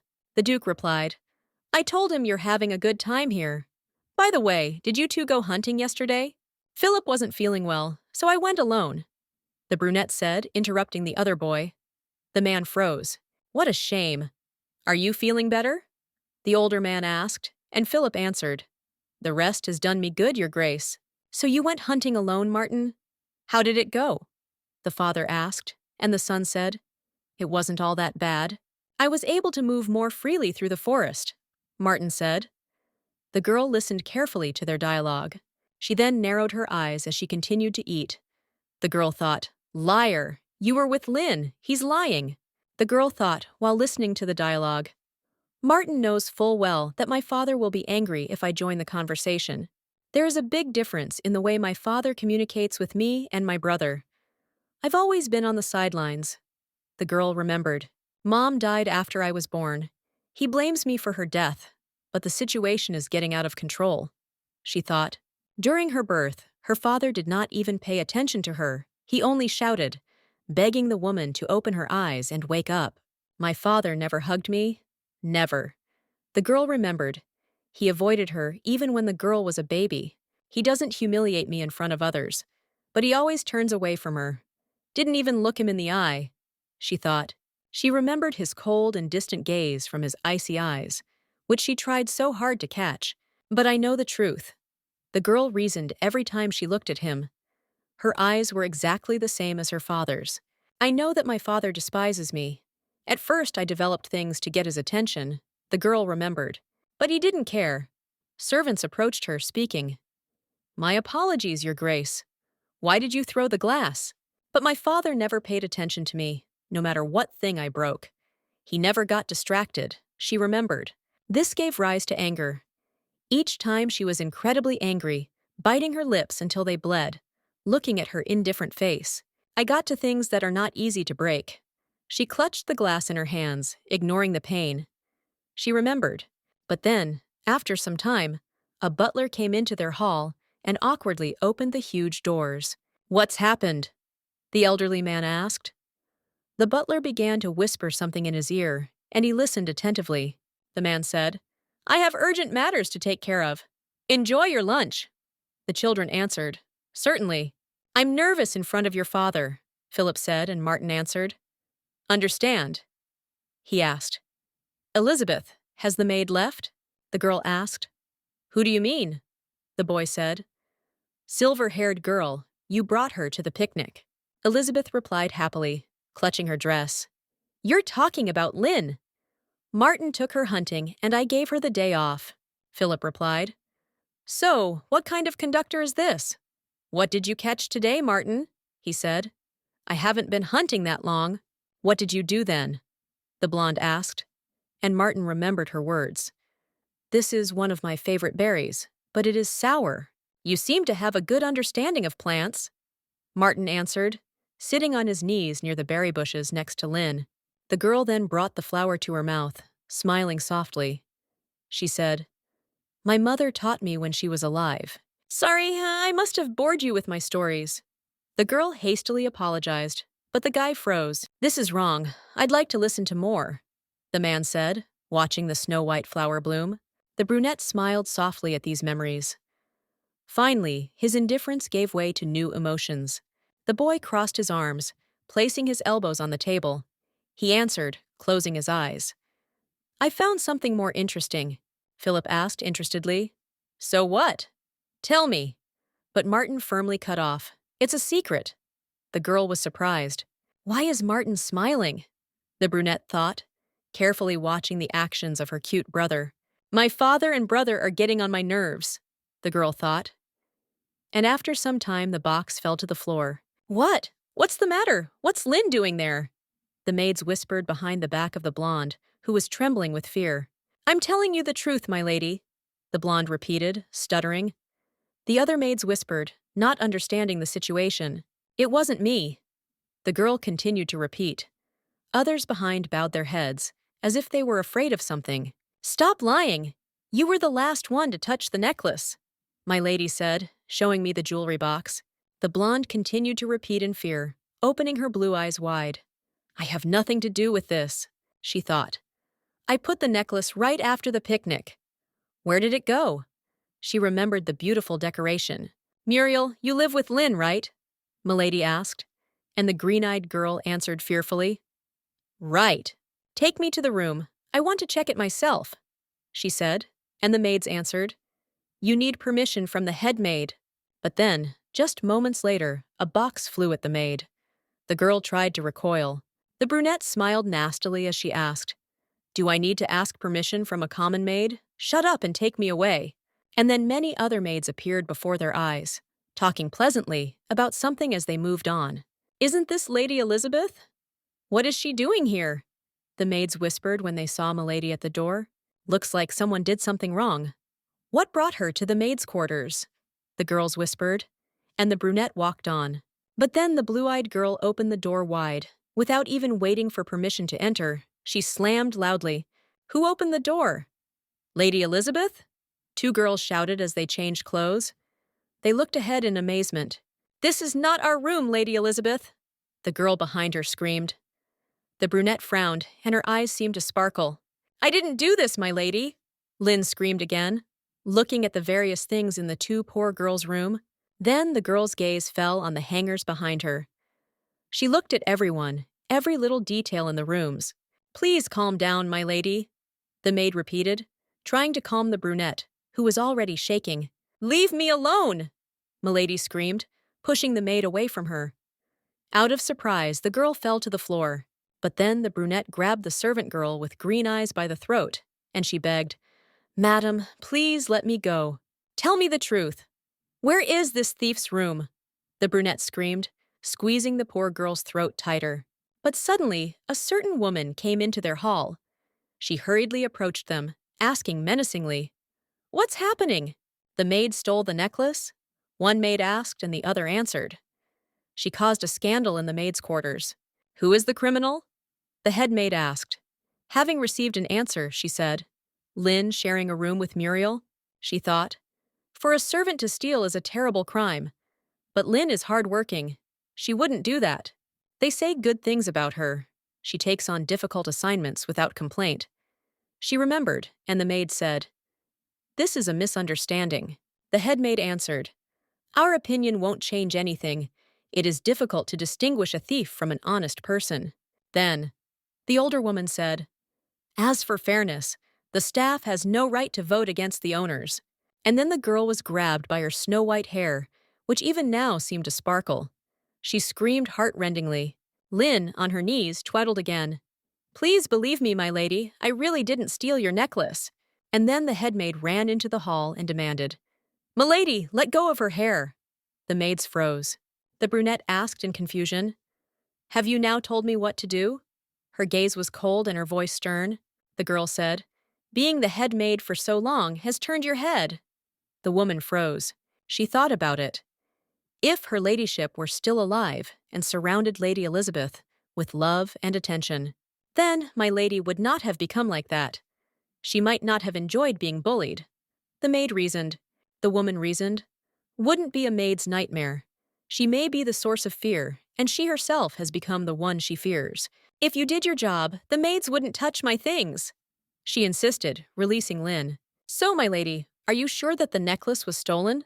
the woman asked, and the girl came closer to her.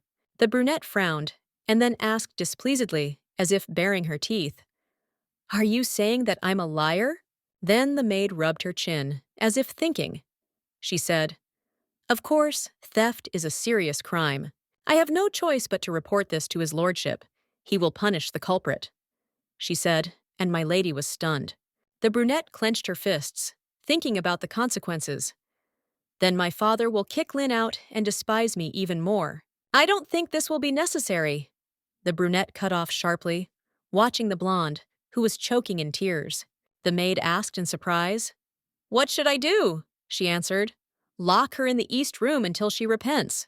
"Didn't you hear me? I told you to lock her up," my lady exclaimed, interrupting the elderly woman. She said, "There is no need to tell your father about this. As a merciful housewife, I will not allow my father to drive Lynn away." "Why did you get up? Take her away!"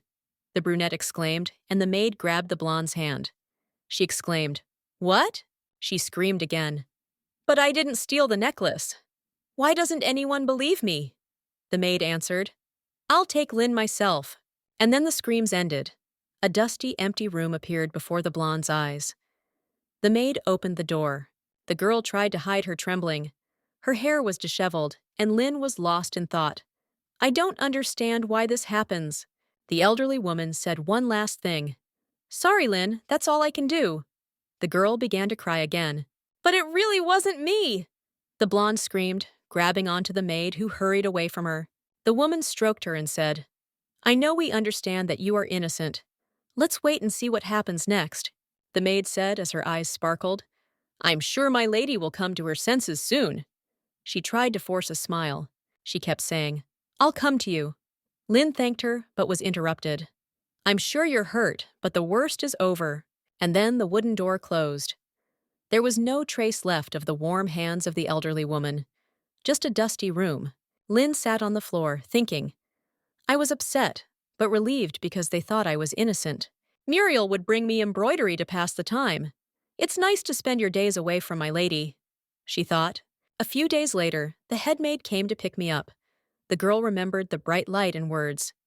"You can go out." I thought my lady would punish me, but the necklace was found in her chambers. She greeted me nonchalantly. She thought, "Milady said to Lynn." I found the necklace in a crack inside the box. I had to put it down carefully right away. The girl, despite such rude words, continued to comb my lady's long dark hair. I didn't steal the necklace. I reminded Lynn, and she said, "Be grateful I didn't tell my father. You would have been kicked out. I'm innocent, and I'm very upset," the girl thought when Milady calmly asked, "What do I look like? Will it work like that?" But my pride means nothing. I'm just a servant with nowhere else to go. She remembered. She thought as she braided her hair. Will I be able to stand up for myself? Is it worth not finding something to love and protect? "You look very cute," a certain girl exclaimed, looking at the blonde. Lynn braided her hair and put on her dress. Muriel said, "I wanted to show off your hair, otherwise you hide it." Lynn replied, "You've been working so hard." Then the maid said, "I should have taken your side during the necklace incident. Sorry." Lynn replied, "Muriel, I'm grateful that you believed me all along." She answered, "Everyone knows that you are not capable of this." "Don't forget to take what I asked for," she exclaimed, and Lynn answered, "Fine." This was her first day off.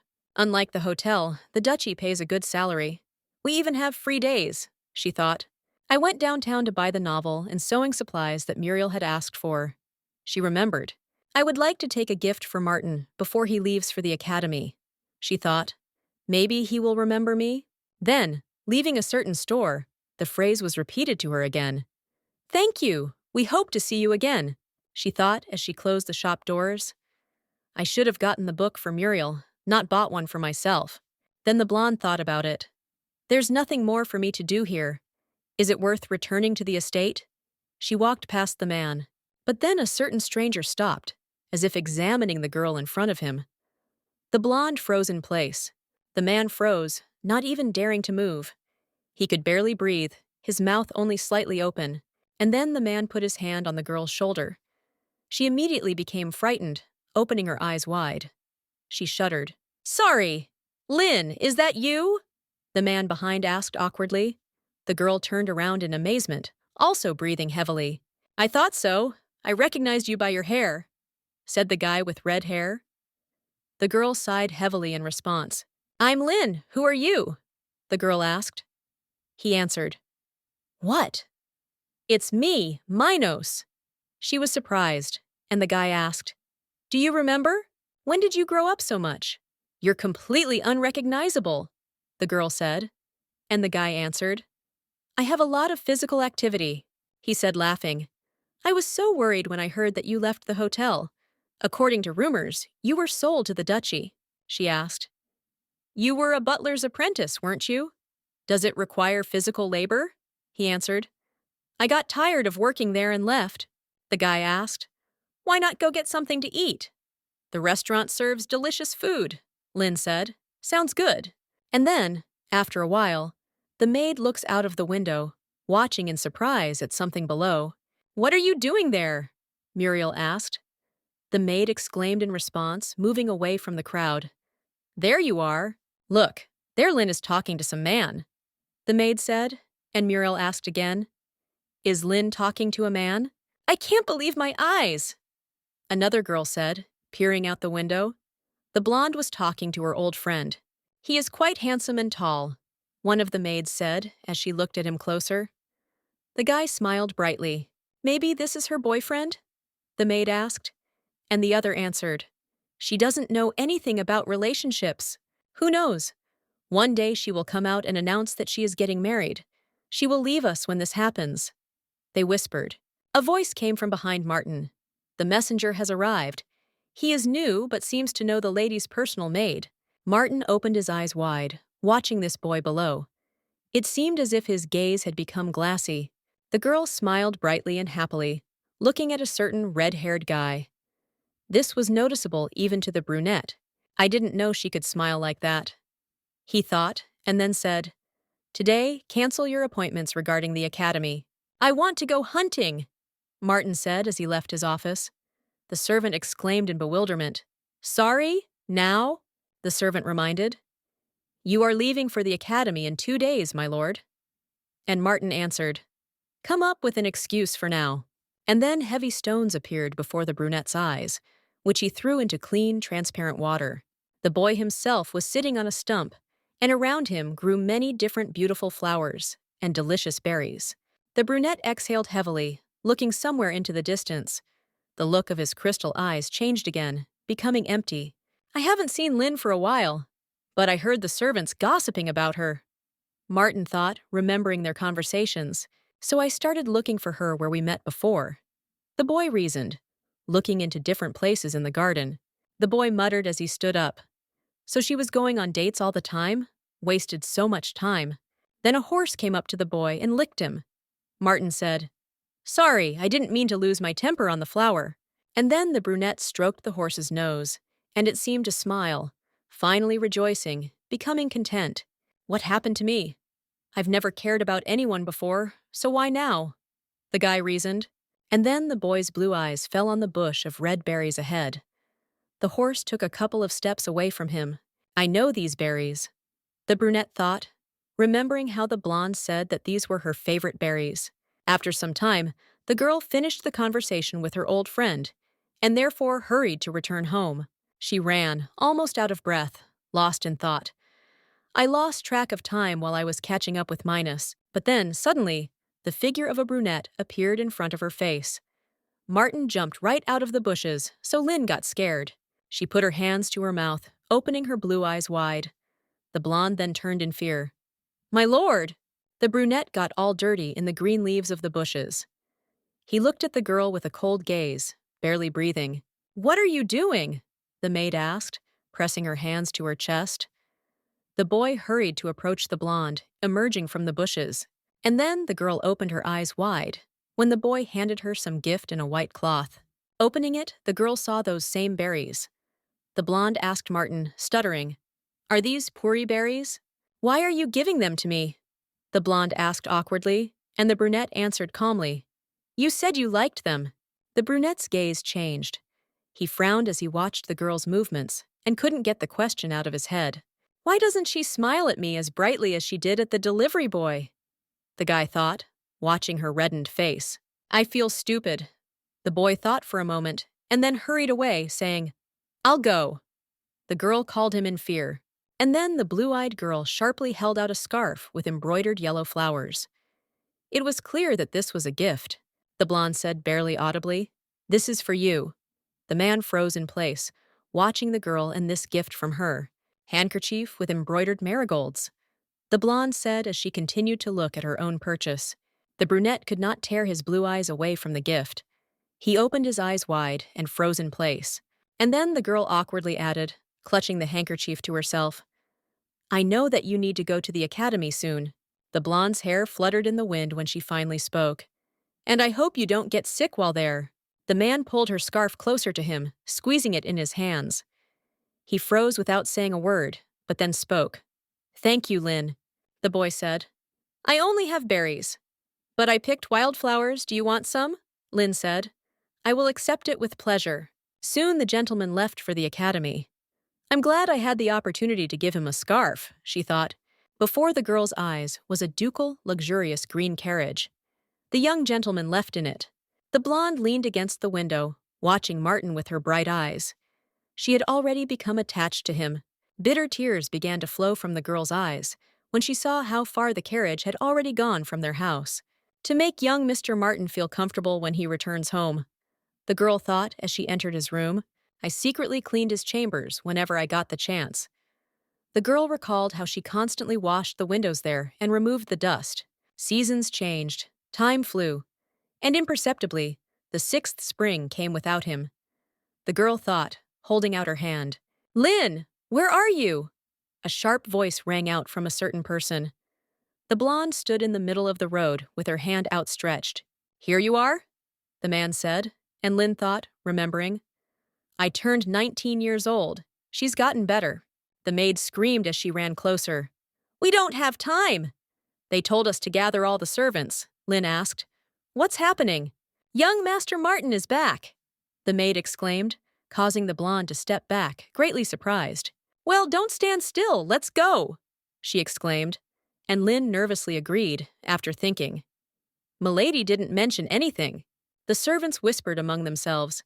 Has our Lord returned? But he didn't even send a message? It's already been 6 years, hasn't it? Here he is! God! You are sure? Is this really him? They were talking. The blonde tried to look behind them. The servants lined up in the hall and then greeted him. Young Master Martin has arrived, they exclaimed. And then there was a ringing sound of heels. The girl was dressed in a red outfit and then exclaimed loudly, "Oh my God!" In front of them stood Milady, who smiled as she spoke. "Welcome back, dear brother." She seemed to be shining. "I hope the trip went smoothly," the brunette said, still smiling sweetly at the man. She narrowed her eyes. "Long time no see," Martin said, and Elizabeth answered, "You're tired. I'll order Lynn and Sasha to prepare a bath."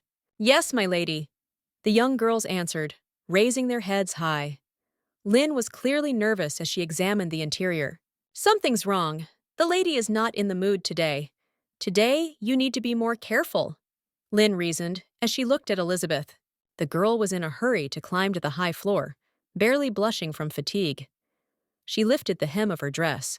And then the girl again remembered the face of the young Duke Martin, who also stretched out and changed greatly. The girl tried to catch her breath again. It was as if just the thought of him took Lynn's breath away. "The young master has finally returned," she thought, rejoicing. But then she began her duties.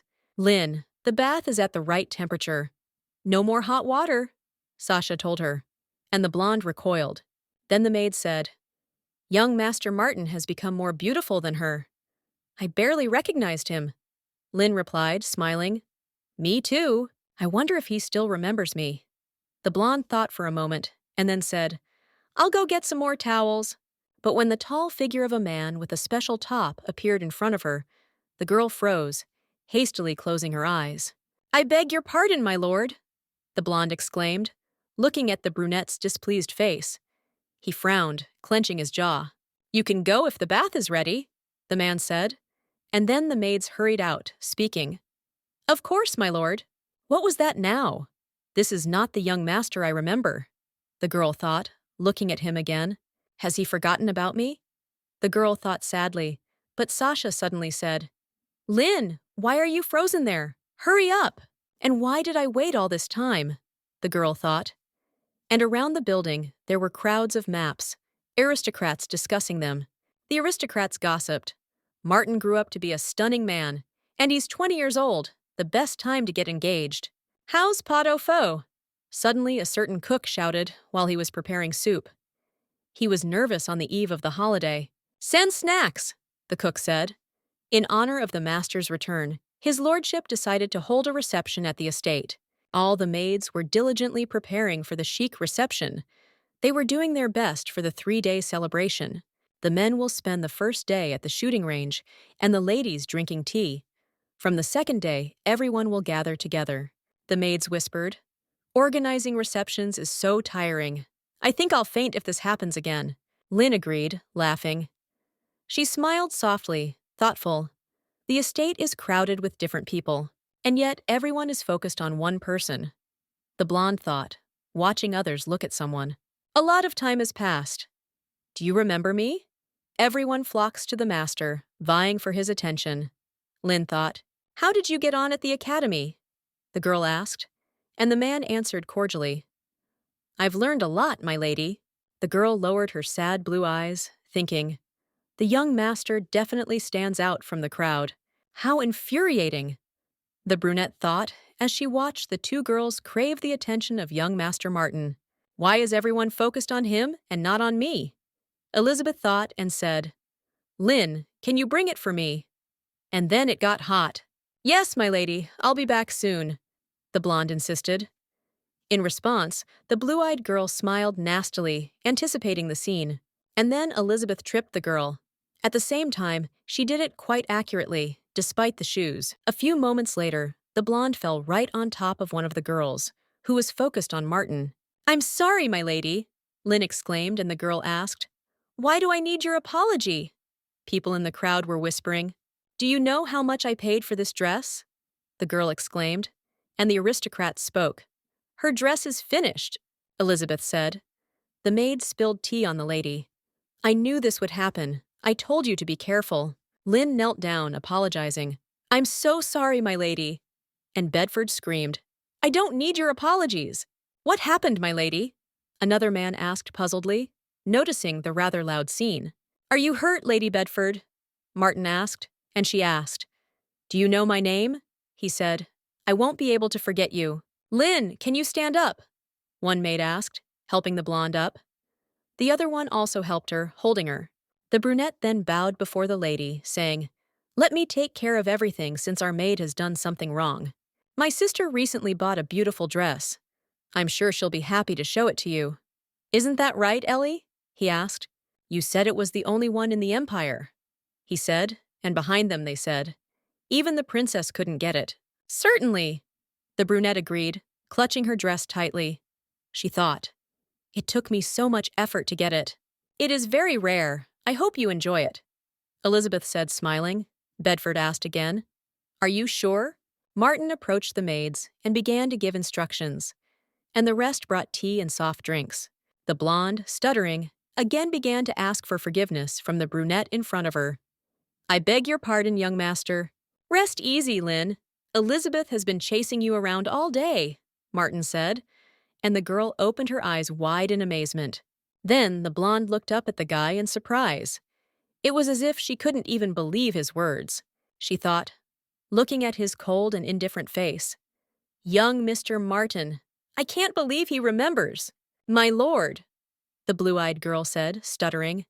And Muriel interrupted. We need to hurry, Lynn. Thank you, my lord. I'll take care of her, the green-eyed girl said, abruptly grabbing the blonde's hand. The young master called me by name. I'm so happy, the blonde thought, and then tried to hide her embarrassment. I really like it, Lady Bodford said, and Elizabeth answered. Happy to hear. I'll leave you to try it on. And then the blue-eyed girl closed the door, leaning her back against it. She held her breath for a moment. Then Elizabeth started biting her lips. She clearly didn't like this whole situation. She only caused anger and irritation. Damn it! The girl screamed and then overturned a small table that stood very close to the room. It took me forever to get this dress. I was planning on wearing it in front of Regina one day, she thought. Martin, you still haven't changed. Still the same idiot, the girl thought, remembering his matured face. The 3-day party ended in success. The lady remained silent after the incident with Lady Beaufort. She just silently watched as the other girl danced in a dress that she was almost hunting for. I wanted to take advantage of the commotion to take another look at the young master, Lynn thought, remembering. But the young master was constantly surrounded by his peers. The blonde remembered, watching his conversations. I forgot that he is a busy man, the blonde thought, peeking out from behind the wall. She looked away with blue eyes. I must be content with looking at him from afar. It's time for me to get back to work, she remembered. Long time no see? You're Ellie's personal maid, aren't you? Philip asked, smiling softly, and the girl answered. Yes. Hold it! Eat this and perk up, the blonde said, dumping a whole bunch of different sweets on the girl. She said, Thank you. Let me know if you need anything, Philip replied with a wink. Maybe later. The blue-eyed girl then looked at the candy in her hands and also thought, Muriel will love this. I hope I can stop thinking about the young master today, the blonde reasoned, taking off her uniform. Watch out, Smith. Suddenly a man screamed. Slow down, he said. The maids turned around in surprise. What do they do with the young master's things? One of the maids asked, and the other answered. Didn't you hear? Mr. Martin moves into a guest house, the girl said in the other's ear, and the maid asked again in surprise. We must tell the others about this immediately, she said. The party ended, and the gentleman immediately moved. The former duchess spent her last days in that house. Why did he suddenly decide to move there? The blonde thought. I was pleased to look at the young master from afar. The blue-eyed girl reasoned, looking at the guest house. Lynn, did you hear? There are rumors about Mr. Martin and his behavior, Mariel said to the blonde who was getting dressed. The girl was getting dressed, and they asked her, Lynn, did you hear? There are rumors about Mr. Martin and his behavior. What rumors? The blonde asked in surprise, opening her light eyes. Muriel thought for a moment. The green-eyed girl said, Promise you won't tell anyone, Lynn asked. Who could I tell? And then Muriel began to repeat awkwardly, frowning every now and then. Earlier on the way to the kitchen, she told, I met Laura who works at the guest house. She said, remembering how she looked out from under the bushes. She said that since the owner arrived there. The girl repeated, imagining ladies entering the building. He has fun there all night. Ladies and gentlemen gather at night, causing noise, and your God knows what, she said. And then Lynn hugged her knees, and Muriel said, there is only one thing that men and women do together at night. Young Mr. Martin is no longer the boy I remember, the blonde thought, remembering his smile. The blonde recalled how the brunette smiled at her after the hunt, saying, you look like a scared rabbit. What happened while he was at the academy? The girl thought, remembering his indifferent and cold face.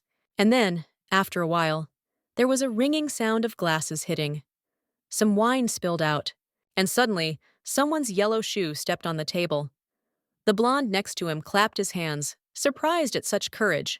That blonde spoke, smiling. Where there is drinking and music, there will definitely be dancing. She started dancing. People from the crowd shouted, is this dance popular among ordinary people? Amazing! Martin sat behind. But suddenly, a girl with red hair came up to him, speaking.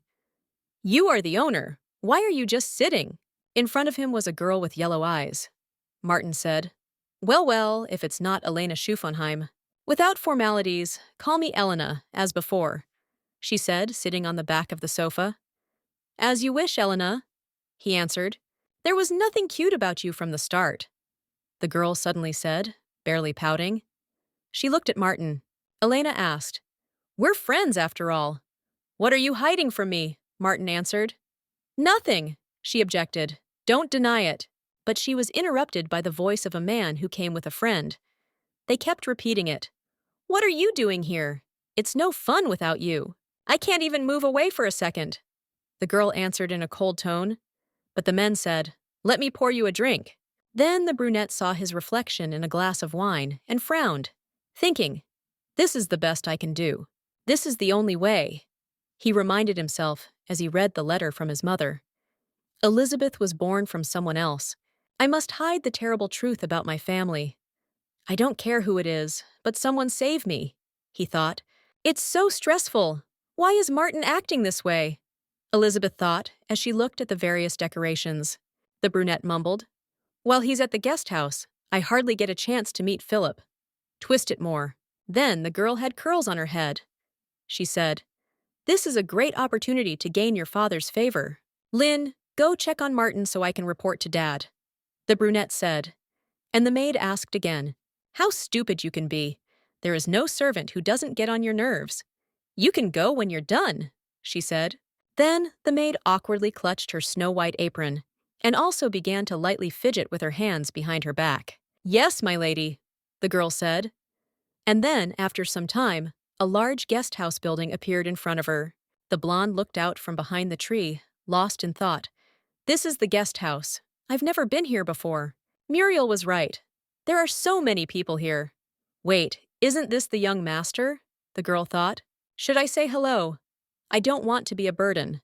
Who is the lady next to you? The maid was reasoning, and a man appeared behind her. Hello, beauty! The man exclaimed, grabbing the blonde's hand tightly. She tried to recoil. The girl screamed, and both Martin and Elena heard her scream, turning their attention into the distance. They were both very surprised. What was that scream? Elena asked. A scene unfolded ahead. The girl tried to push the brunette away from her. The man repeated, mockingly, Stop resisting and take off your hat. He reached for the white cloth on his head. Please let me go, the girl begged.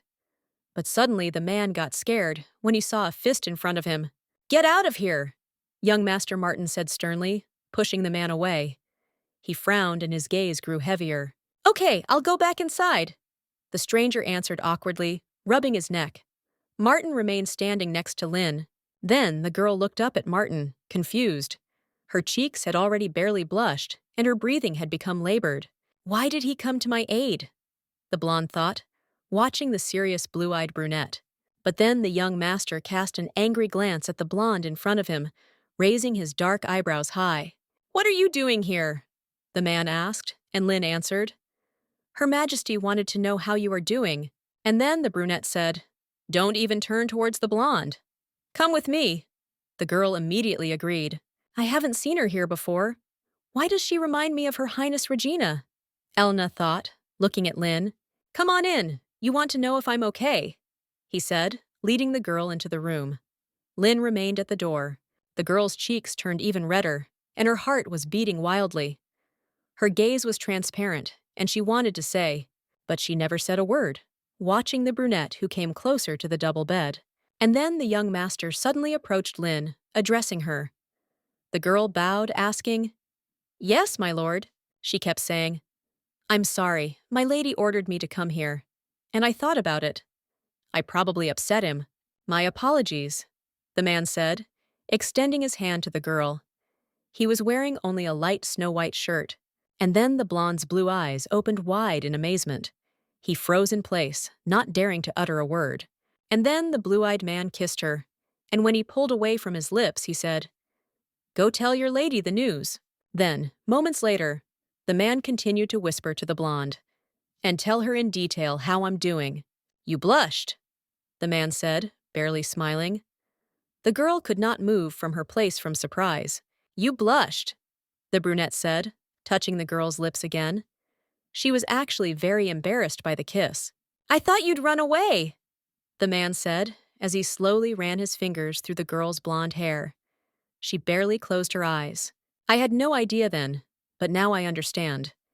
If I don't leave now, there will be no turning back," the blonde reasoned. "I heard from the maids about the indecency that occurs between a man and a woman at night." She remembered. "We won't end up kissing. Are you sure you want to go through with this?" the man asked, slowly removing her apron. The girl pressed her hand to her chest, and then thought, "I know that I have no right to do this to the young master." She watched him, thinking, "After all, he is destined to become the next Duke of Ereuput, and I will forever remain a servant." And then the blonde remembered how upset she was when she saw the 6-year-old young master. She lowered her eyebrows. Before her eyes was a tall and stately brunette, behind whom maids walked and served him. But the girl also remembered all those moments when, as a child, young Mr. Martin was always nearby. She remembered how she looked at the boy behind her with a frightened look from under her open eyelashes. Then the brunette barely smiled, looking at the blue-eyed blonde in front of him. His hair was tousled in the wind. And then the girl remembered how she finally decided to give the blue-eyed brunette a small gift. "This is for you," she said, holding out a small scarf with a flower. Lin thought about it. "I've always admired him from afar, and this may be my only chance. Maybe I should follow my heart for once," she thought. "I can spend the night in the arms of the man I like," she thought, and Martin took off her hat. "I want to stay," the girl suddenly said, blushing even more. She thought, "I want to follow my instincts." The man opened his eyes wide in response, clearly not expecting such courage from the girl. He froze in place. Then the man smiled slyly, looking at such a beautiful and embarrassed girl with snow-white hair. And then the blue-eyed brunette knocked the girl onto the bed. She was breathing heavily, watching Martin's actions. Then the man began to kiss the girl's neck, barely biting. The blonde was surprised, her eyes widening. She then closed her eyes as she asked, "Why are you biting me there?" the girl thought. "I feel so strange." And then the blonde's light eyes began to barely water.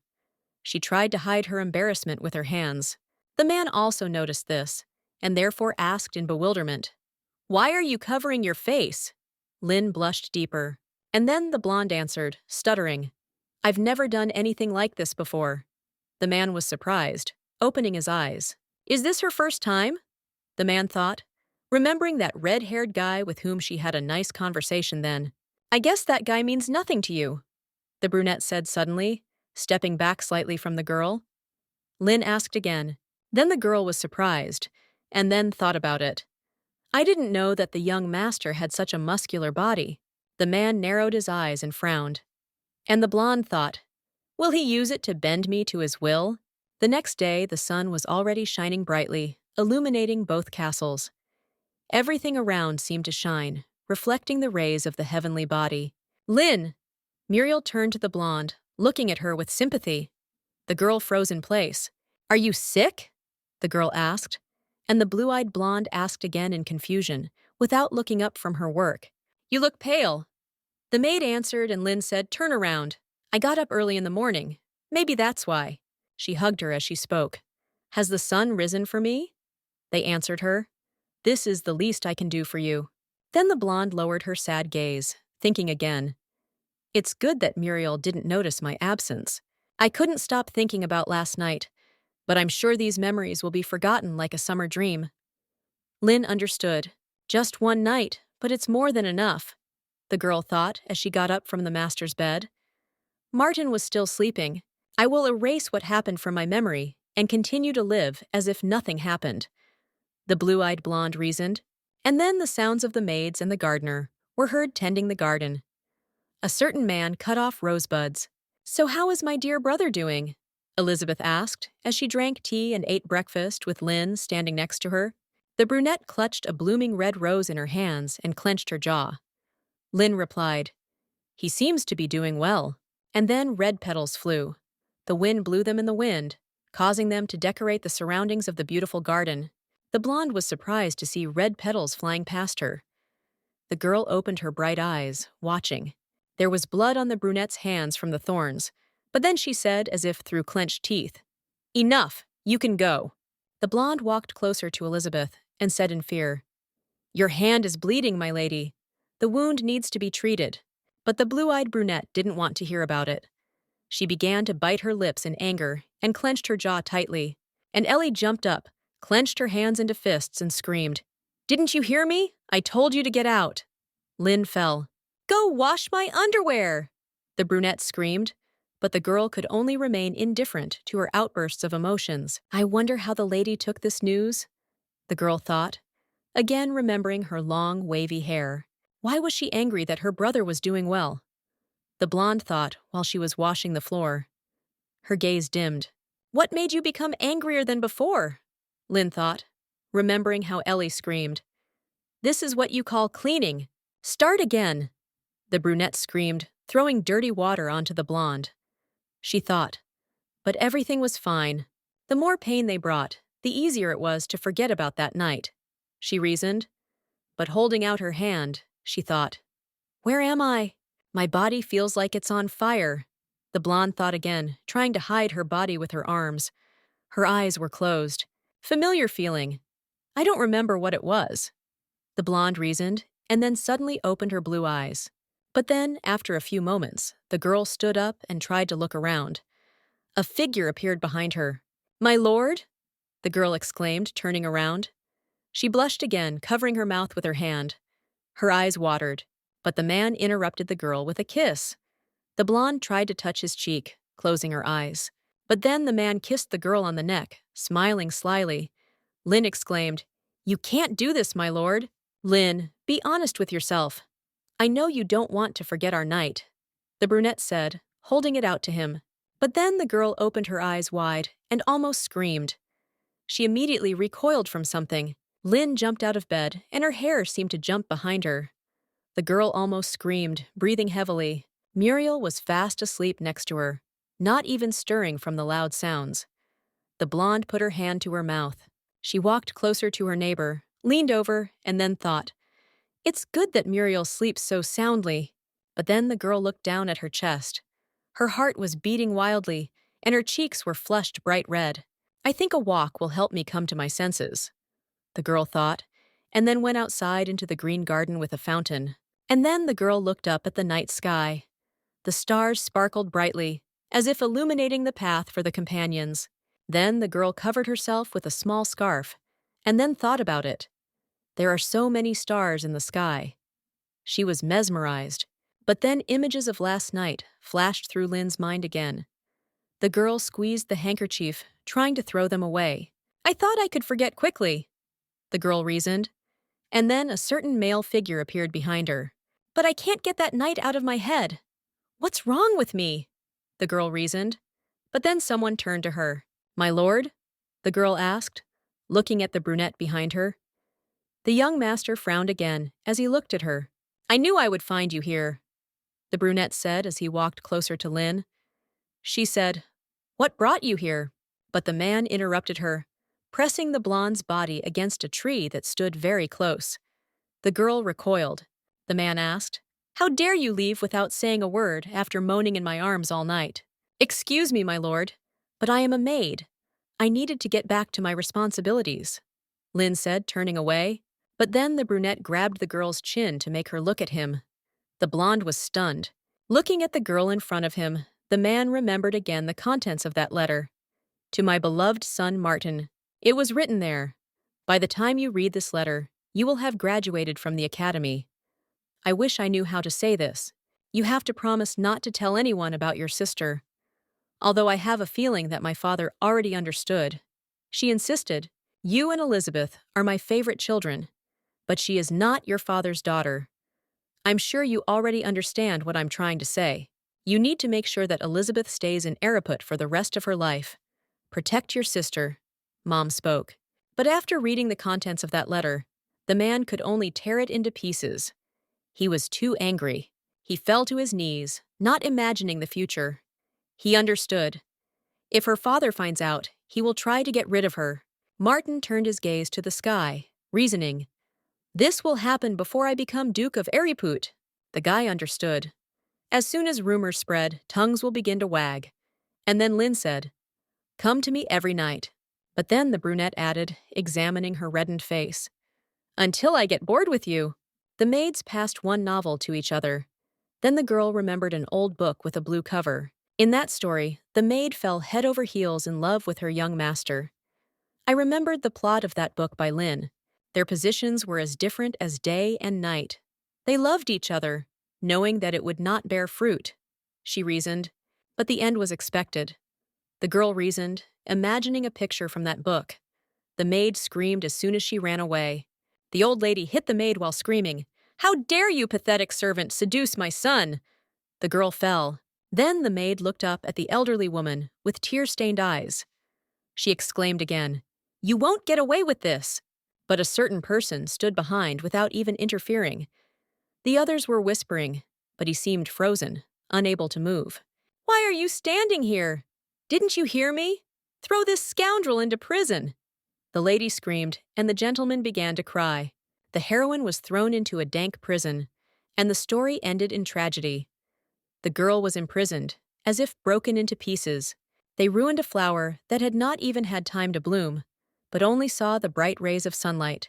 "I don't know why I'm bringing this novel back to my memory now," the girl thought, looking at Martin in fear. She must have seen her future in him. The girl thought, still not daring to move from her place. "This is not a request," he added, and Lin thought, "Nothing about him resembles the boy he used to be.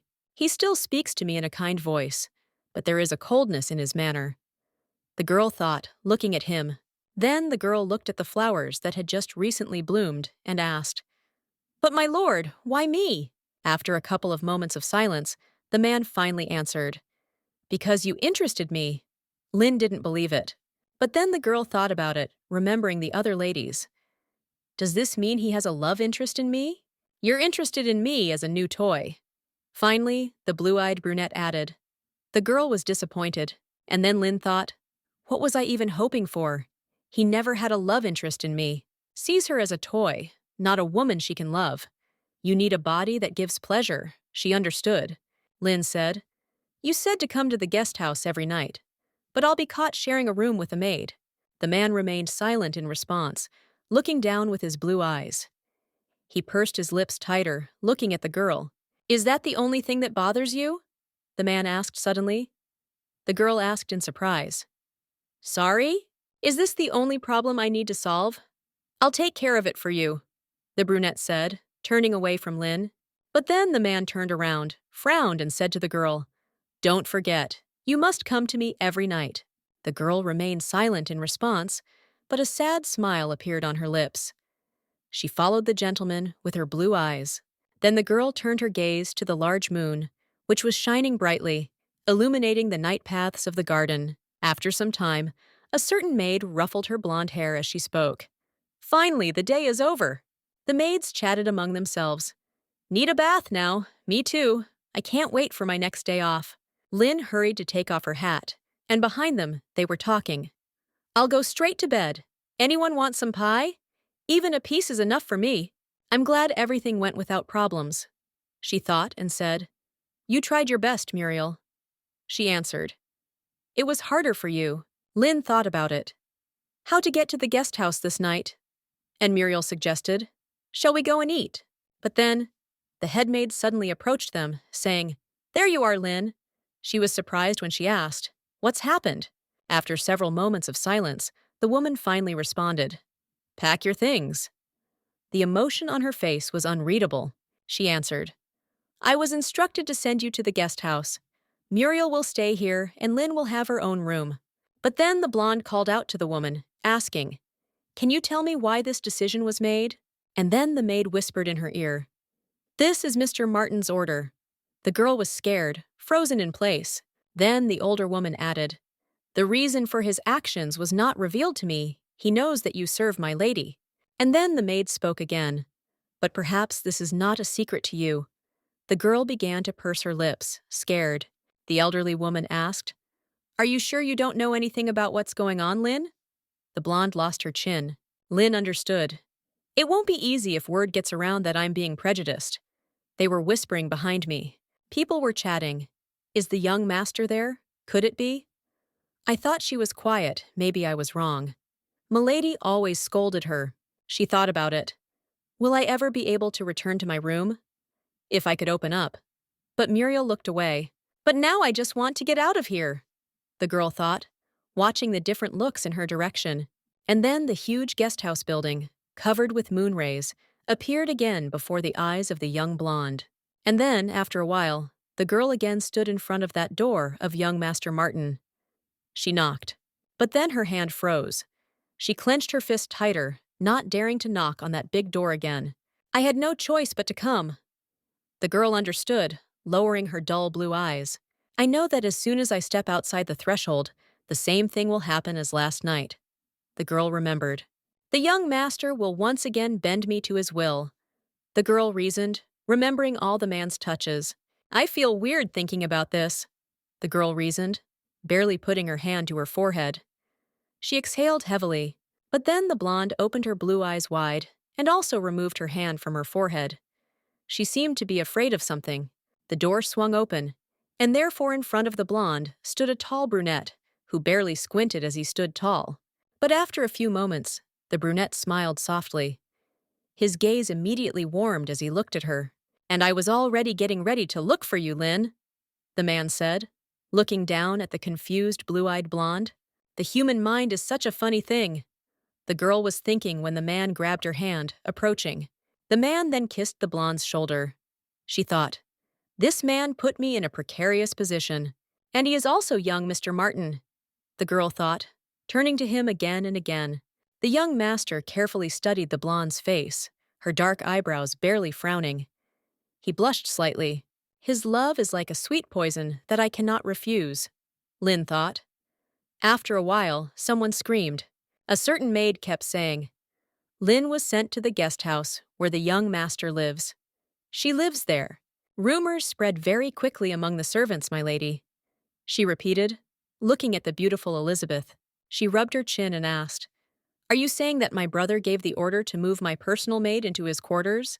The next morning, the sun slowly entered its zenith, illuminating all the dark corners, and the windows reflected its glare.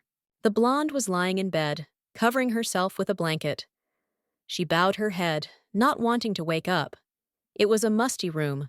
And then, after a few moments, the girl finally decided to open her blue eyes.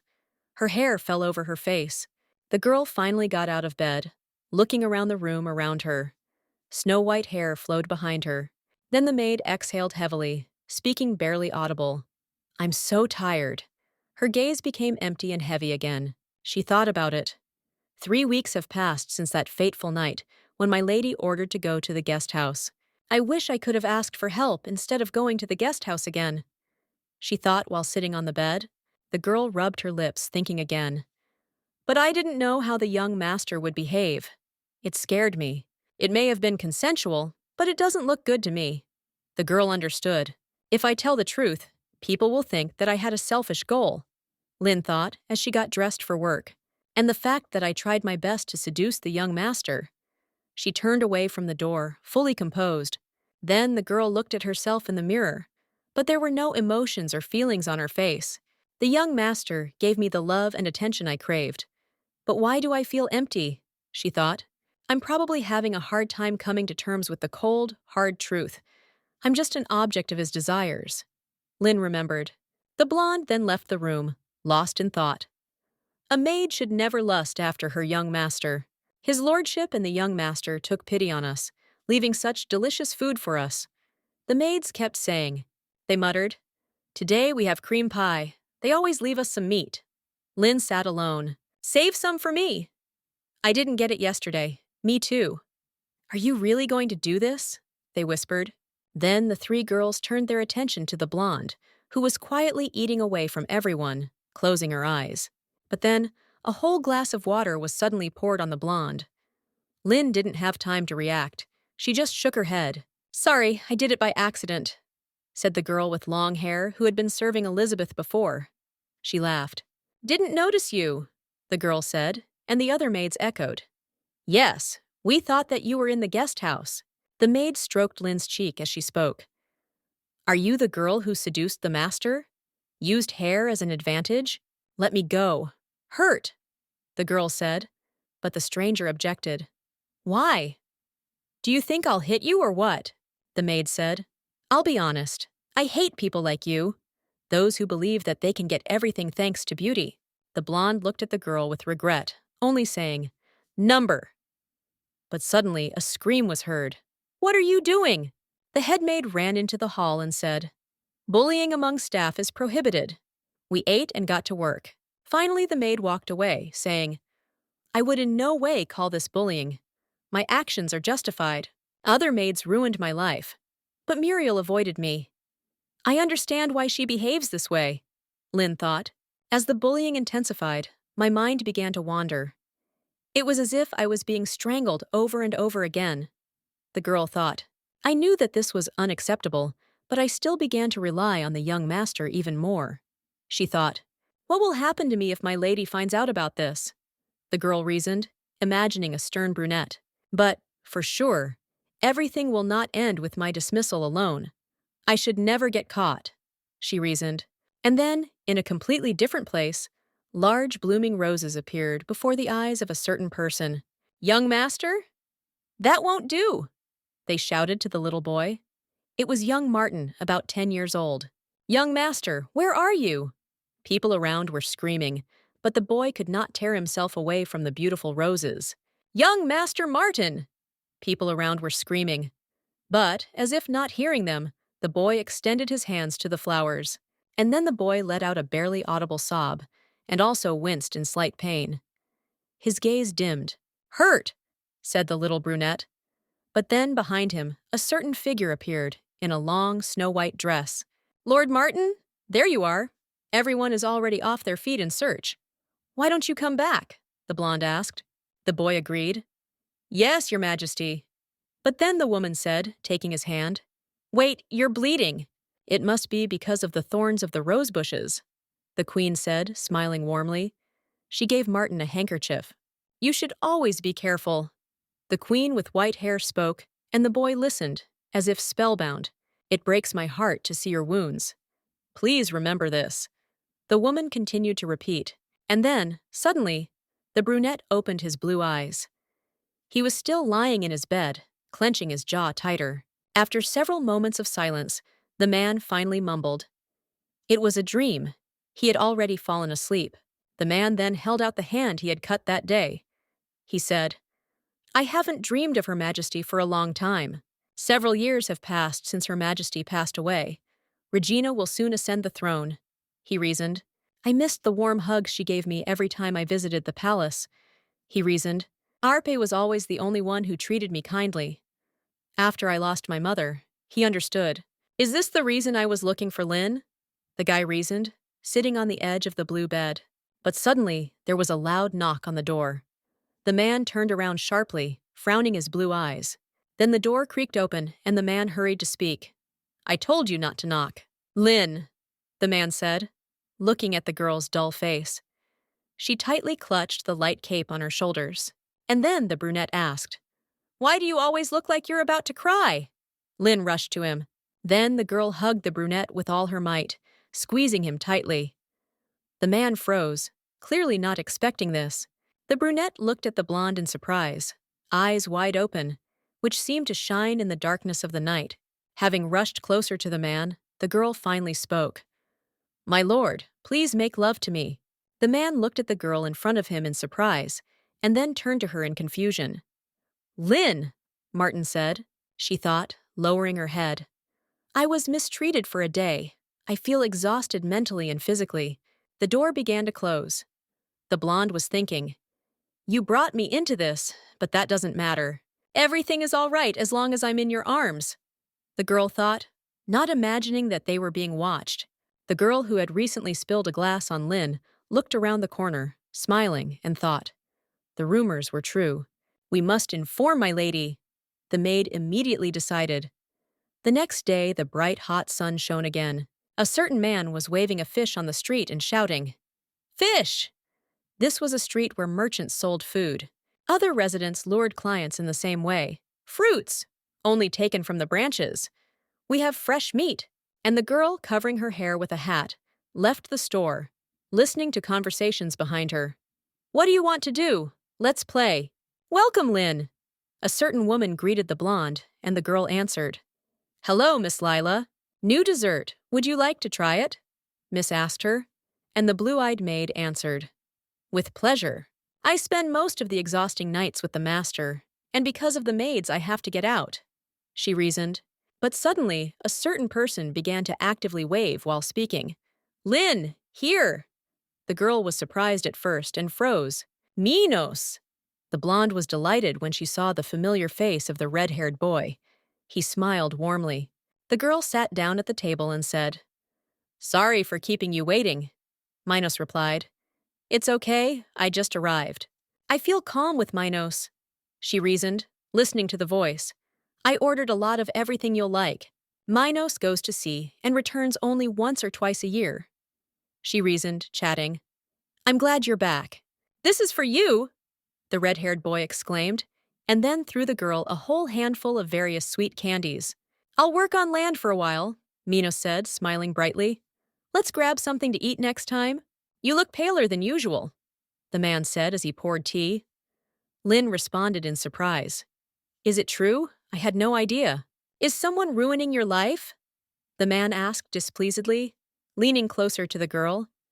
Lin asked again in confusion.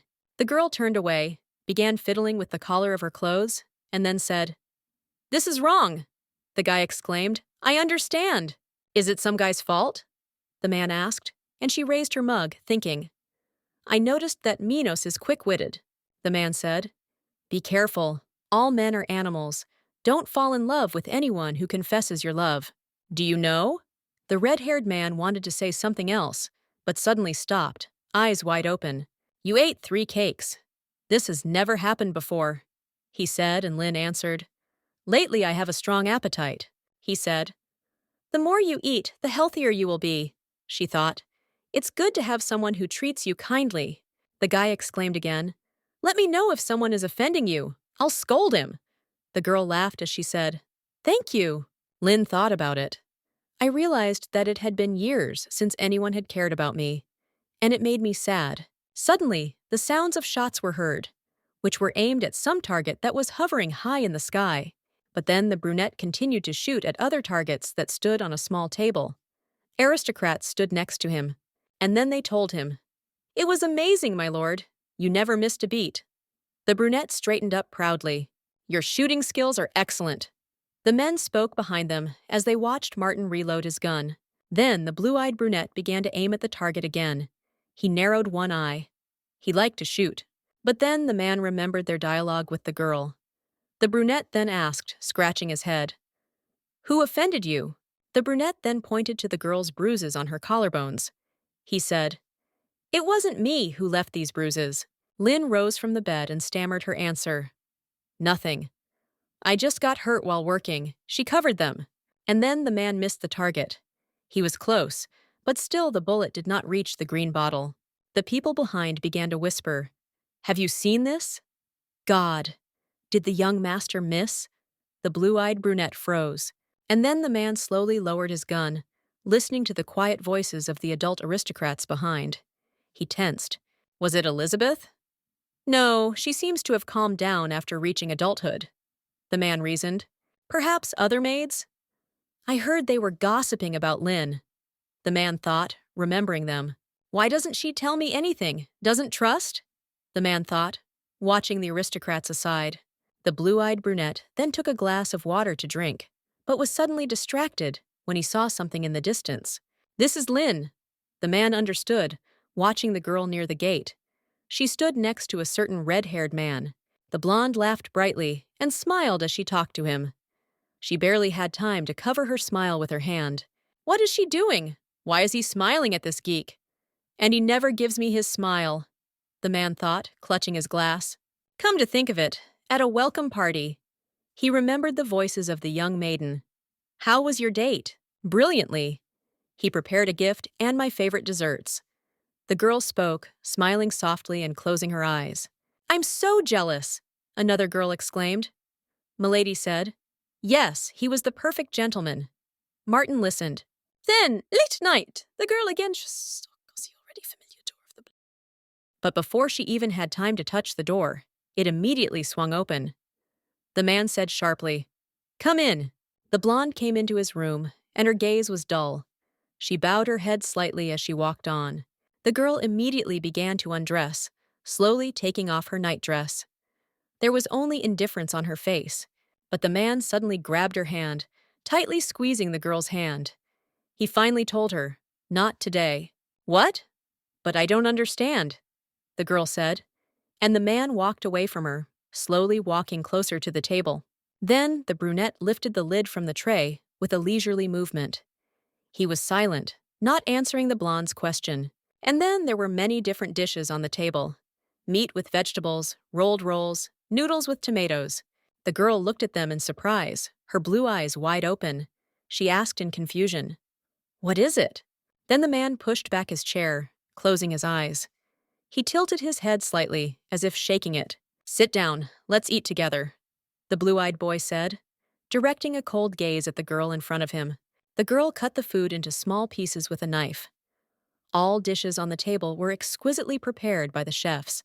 A tense atmosphere arose between people. The girl sat without moving, and Martin closed his eyes. Then the brunette ate another piece of meat again.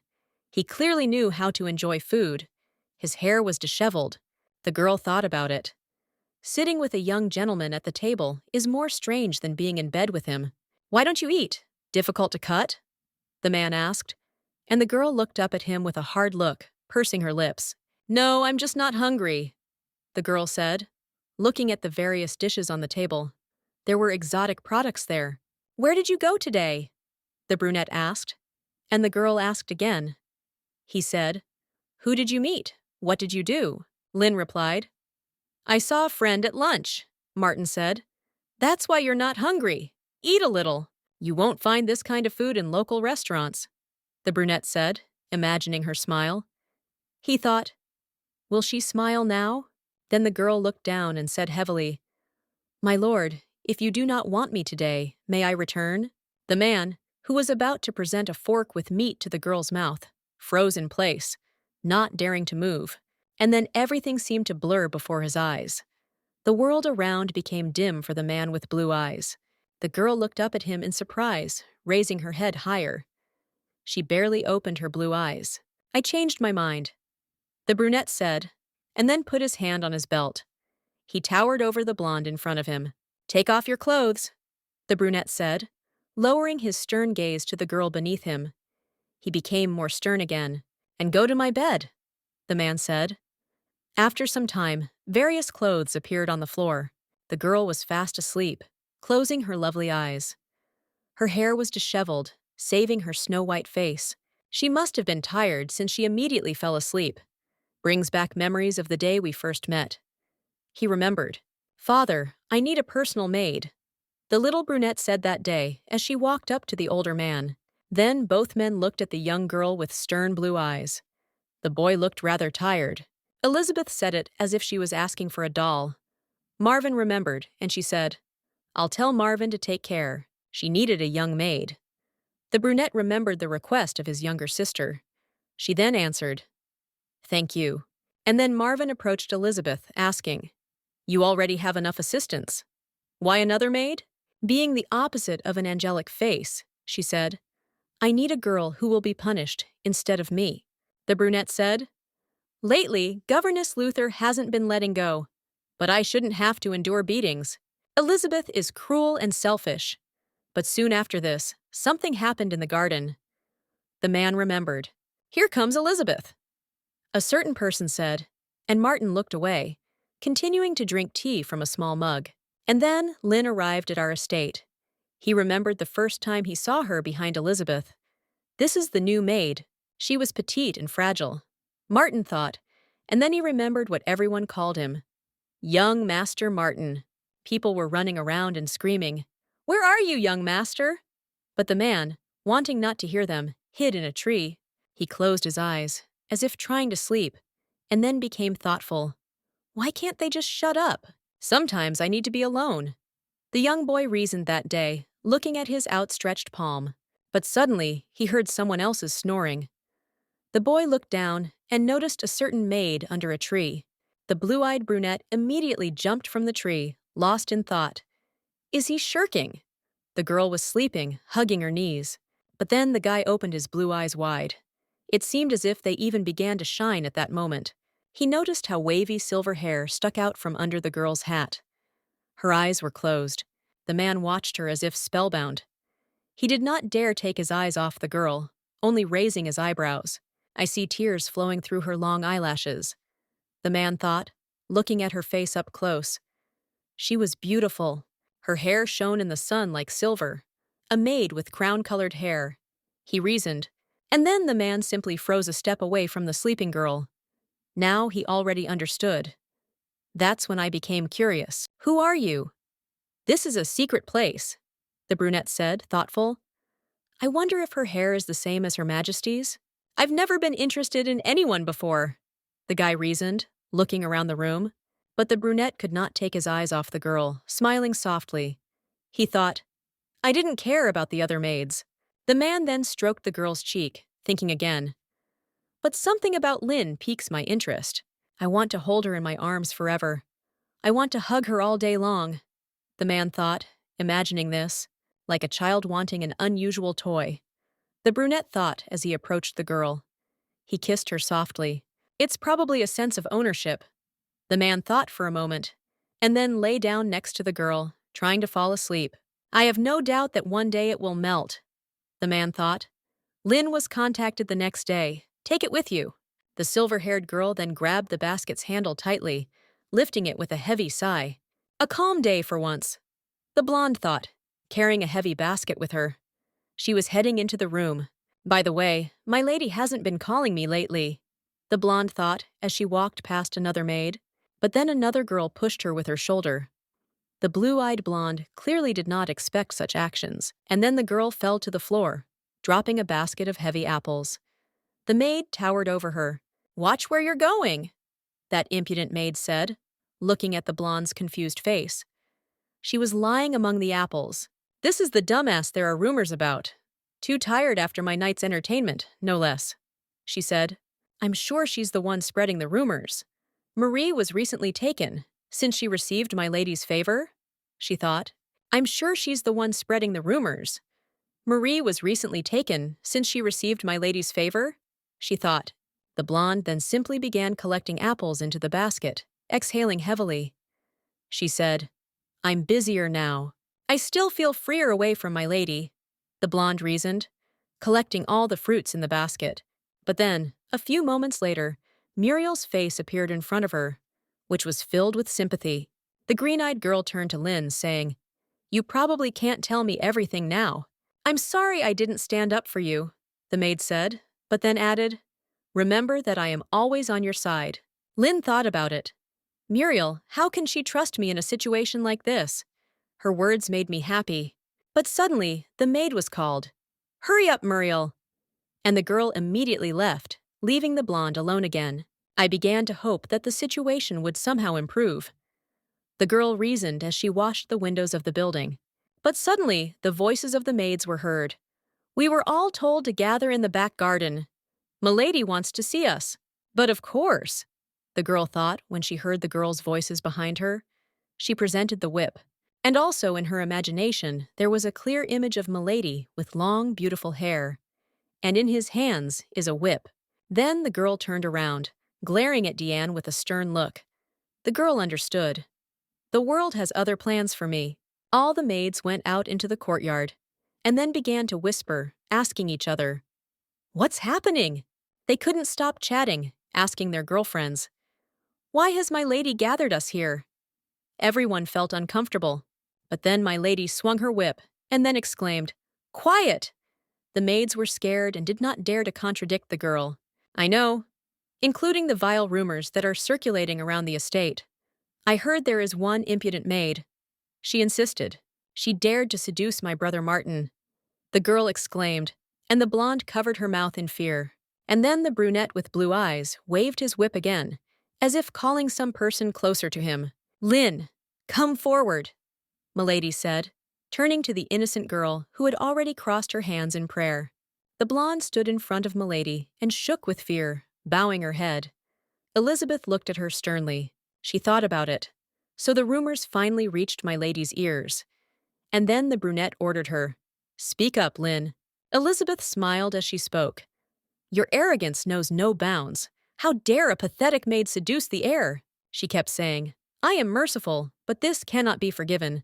Fingers are needed to serve. They should be cut off on the feet. Now tell the truth. Admit that you seduced my brother." The girl screamed, and the other maids were scared. "Lady Elizabeth, what's going on here?" The head maid intervened in their conversation, entering the garden last. The elderly woman looked tired and was breathing heavily. The lady said, "Wow, head maid Ruth." And then the older woman continued, coming closer. "You are our mistress, my lady, but servants must work. If you collect them without consulting the family, the estate may suffer." Ruth insisted, and Ellie looked sternly. "So pedantic, but you don't seem like a good manager," Elizabeth said. And Ruth asked again, "What do you mean?" The girl kept repeating, "Don't try to deny. I'm sure you heard that Lynn seduced my brother." She trembled. She herself ordered her to move to the guest house. The brunette said. The blonde's gaze dropped again, becoming glassy. "A rootless servant living in the private room of the guest house where my brother is?" Elizabeth asked. "You probably didn't make the decision on your own." "Was it his idea?" the brunette asked the senior maid. But the elderly woman objected to my lady. "It was my decision."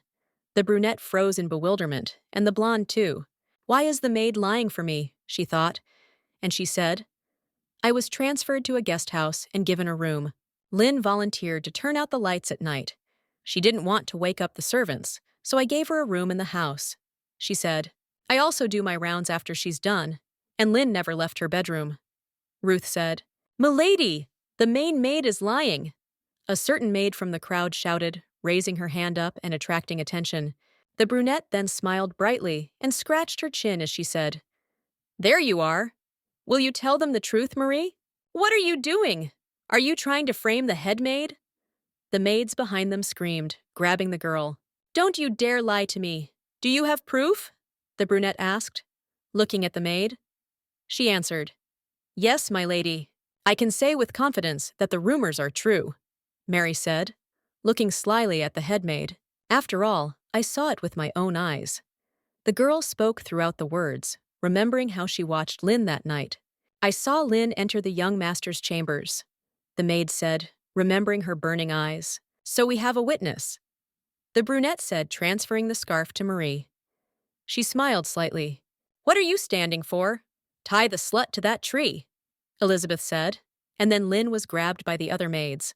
But then they were prevented from doing this by the head maid, Ruth, who exclaimed loudly, "Wait!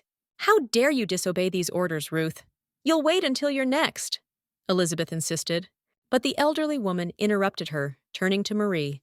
She asked the maid, "What were you doing at the guest house?" "Sorry?"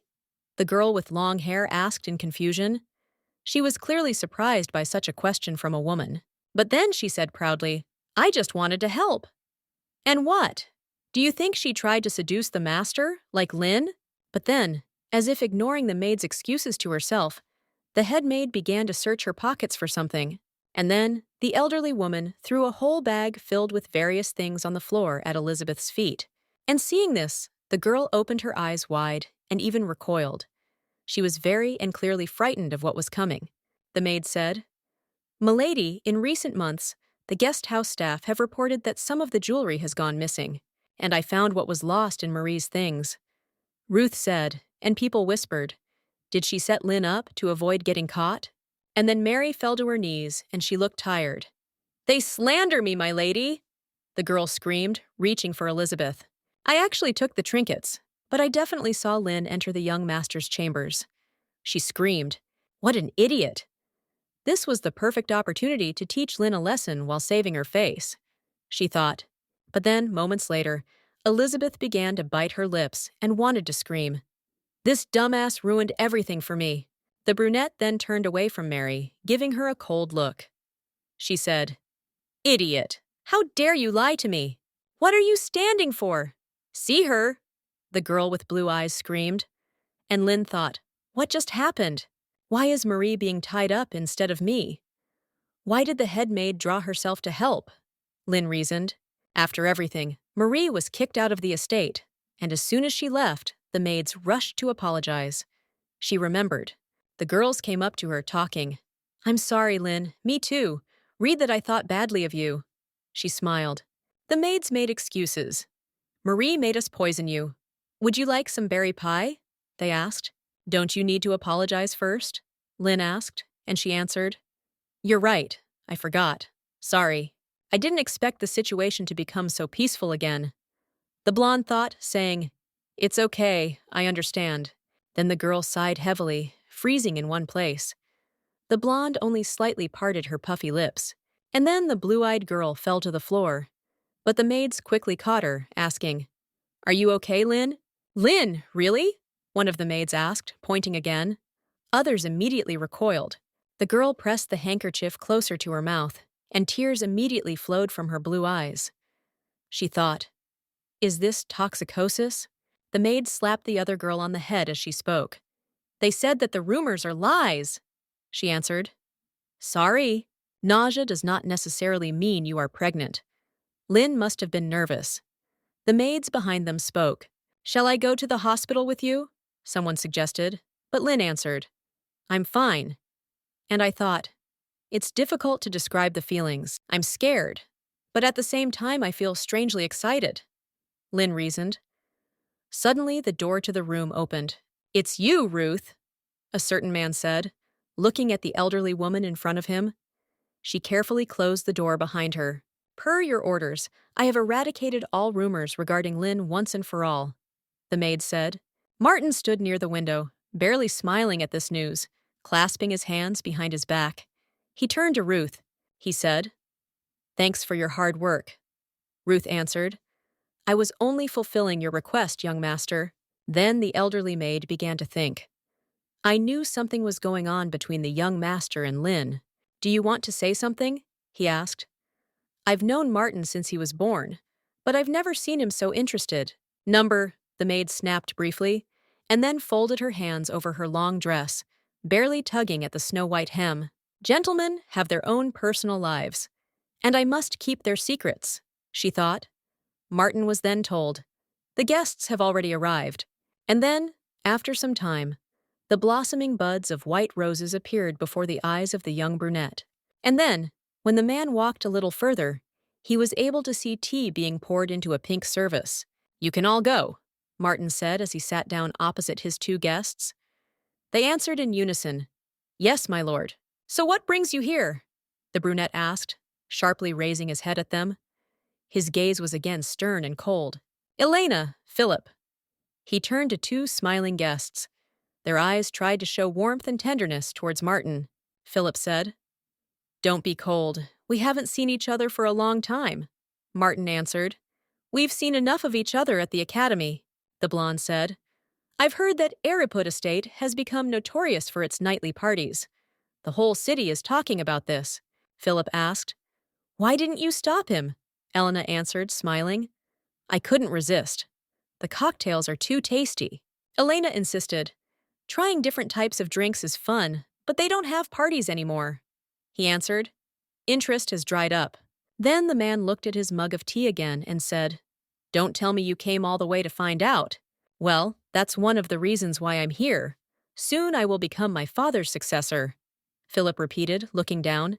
He hasn't been feeling well lately. The blonde repeated, remembering how he stood by the bed of a sick relative. The man extended his hand, and the blonde kept repeating, When I inherit the title, I won't have time to see you. The green-eyed blonde then grabbed his father's hand, smiling as he tried to touch his son's heart. Let me know if you need help, Martin said. What about you, Elena? The girl answered. Soon I will become a doctor.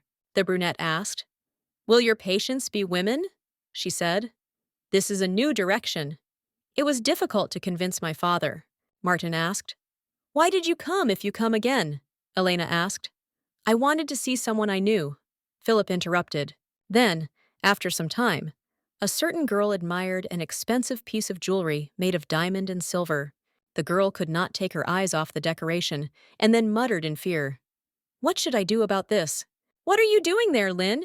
It's time for us, a certain man exclaimed from behind the girl's door. The blonde froze. I'm coming, the girl exclaimed, and then hurried out of the room. Her apron seemed to flutter in the wind. The other day, a young gentleman gave me a gift. He held out such an expensive piece of jewelry, smiling softly. I was too embarrassed to refuse. The girl recalled how her cheeks lit up just when she looked at her. Thank you. The girl thanked him shyly, and the man responded by looking at the girl's face. His gaze warmed. The gentleman's face was serious. I could not ask him why. She thought. There was the sound of shoes clinking. A brunette with blue eyes came out of the card, tightly squeezing her palms. She smiled as she said, Lady Bedford! In front of her stood a young lady with short hair who greeted the brunette. Hello, Lady Ereuput, she kept saying. I hope the trip didn't take too long, Ellie answered. The trip turned out to be shorter than expected. Lady Bedford ushered Elizabeth inside, and then spoke. I told the servants to prepare tea and snacks. Today's afternoon tea is very important, and they must behave properly, Lynn reasoned. But listening to noble ladies talk is funny. The blonde thought again, watching Milady smile. At tea parties, fashion or rumors are discussed. Then the lady said, I received a marriage proposal from your family. Ellie said. Glad to hear, Father asked. Bedford replied. I wanted to answer personally. Should I have written a letter? But then the brunette picked up her mug of tea again, saying, Don't worry, that's the reason I'm here. Father believes that you will make a wonderful daughter-in-law, Milady said, smiling brightly. You have nothing to worry about. Then the blonde suddenly grabbed her heart, which seemed about to jump out of her chest. Will the young master and Lady Bedford get married soon? Lynn reasoned. I knew that he had reached marriageable age. Lady Bedford asked, It would be nice to have a wedding in the fall, don't you agree? Shall we hold the celebration at our estate? I didn't expect him to get engaged so soon. If he gets married, I will stop visiting him at night, she thought. So I should be delighted with this news. The blonde understood, but there was not a trace of joy. And then the blonde suddenly remembered how the man approached her, took her hands, and slowly kissed her.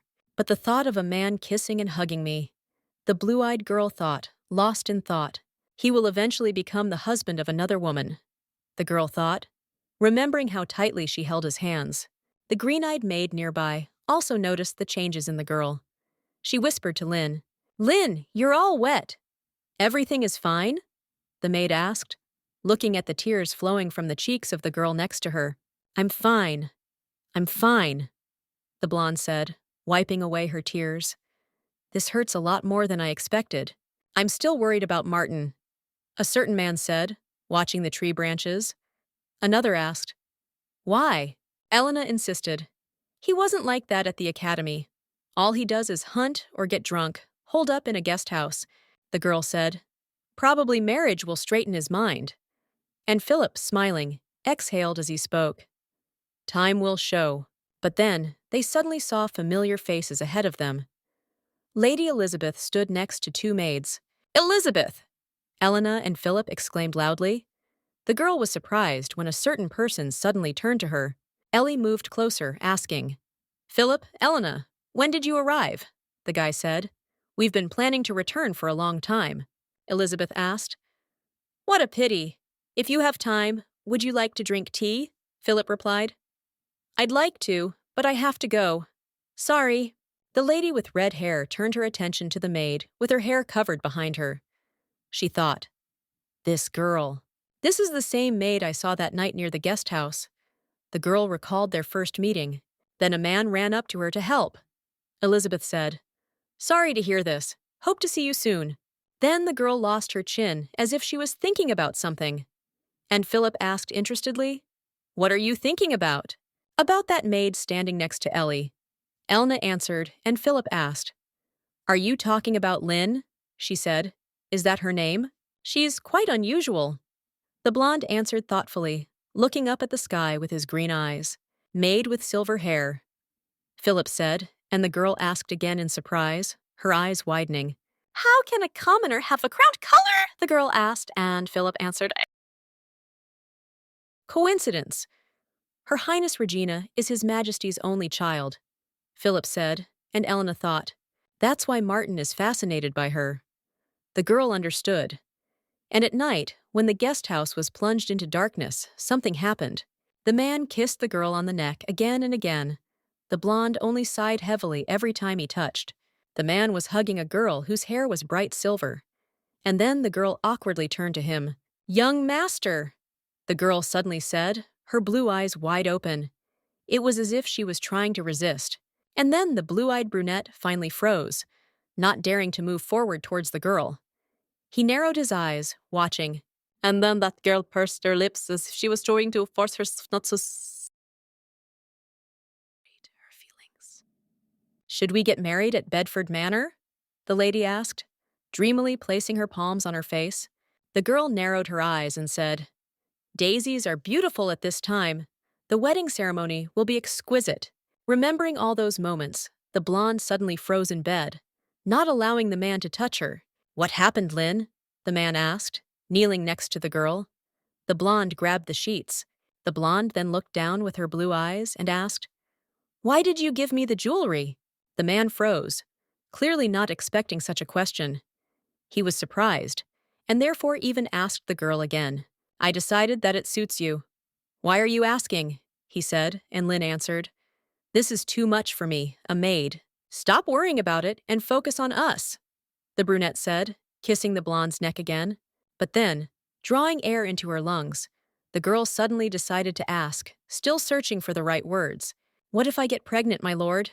the girl asked, and the man was stunned by such questions, frozen in place, not daring to move. And then the man remembered the contents of that letter. "Marty, Elizabeth is my favorite daughter," the girl wrote. "Even if you have different fathers," Mom insisted, writing down all her thoughts on a pathetic piece of paper. Martin read carefully.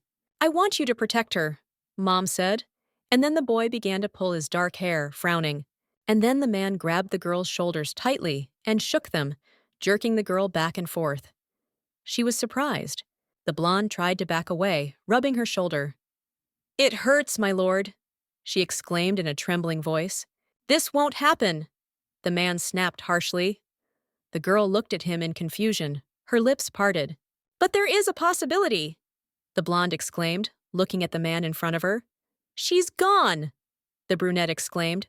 Then the man said sternly, without even turning to look at the girl behind him, "The Duchy of Ereuput does not need bastards." The girl froze.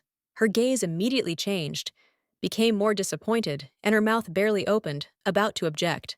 The girl then clenched her fists, and the man said, "I lost interest. You can go. Don't ever ask again."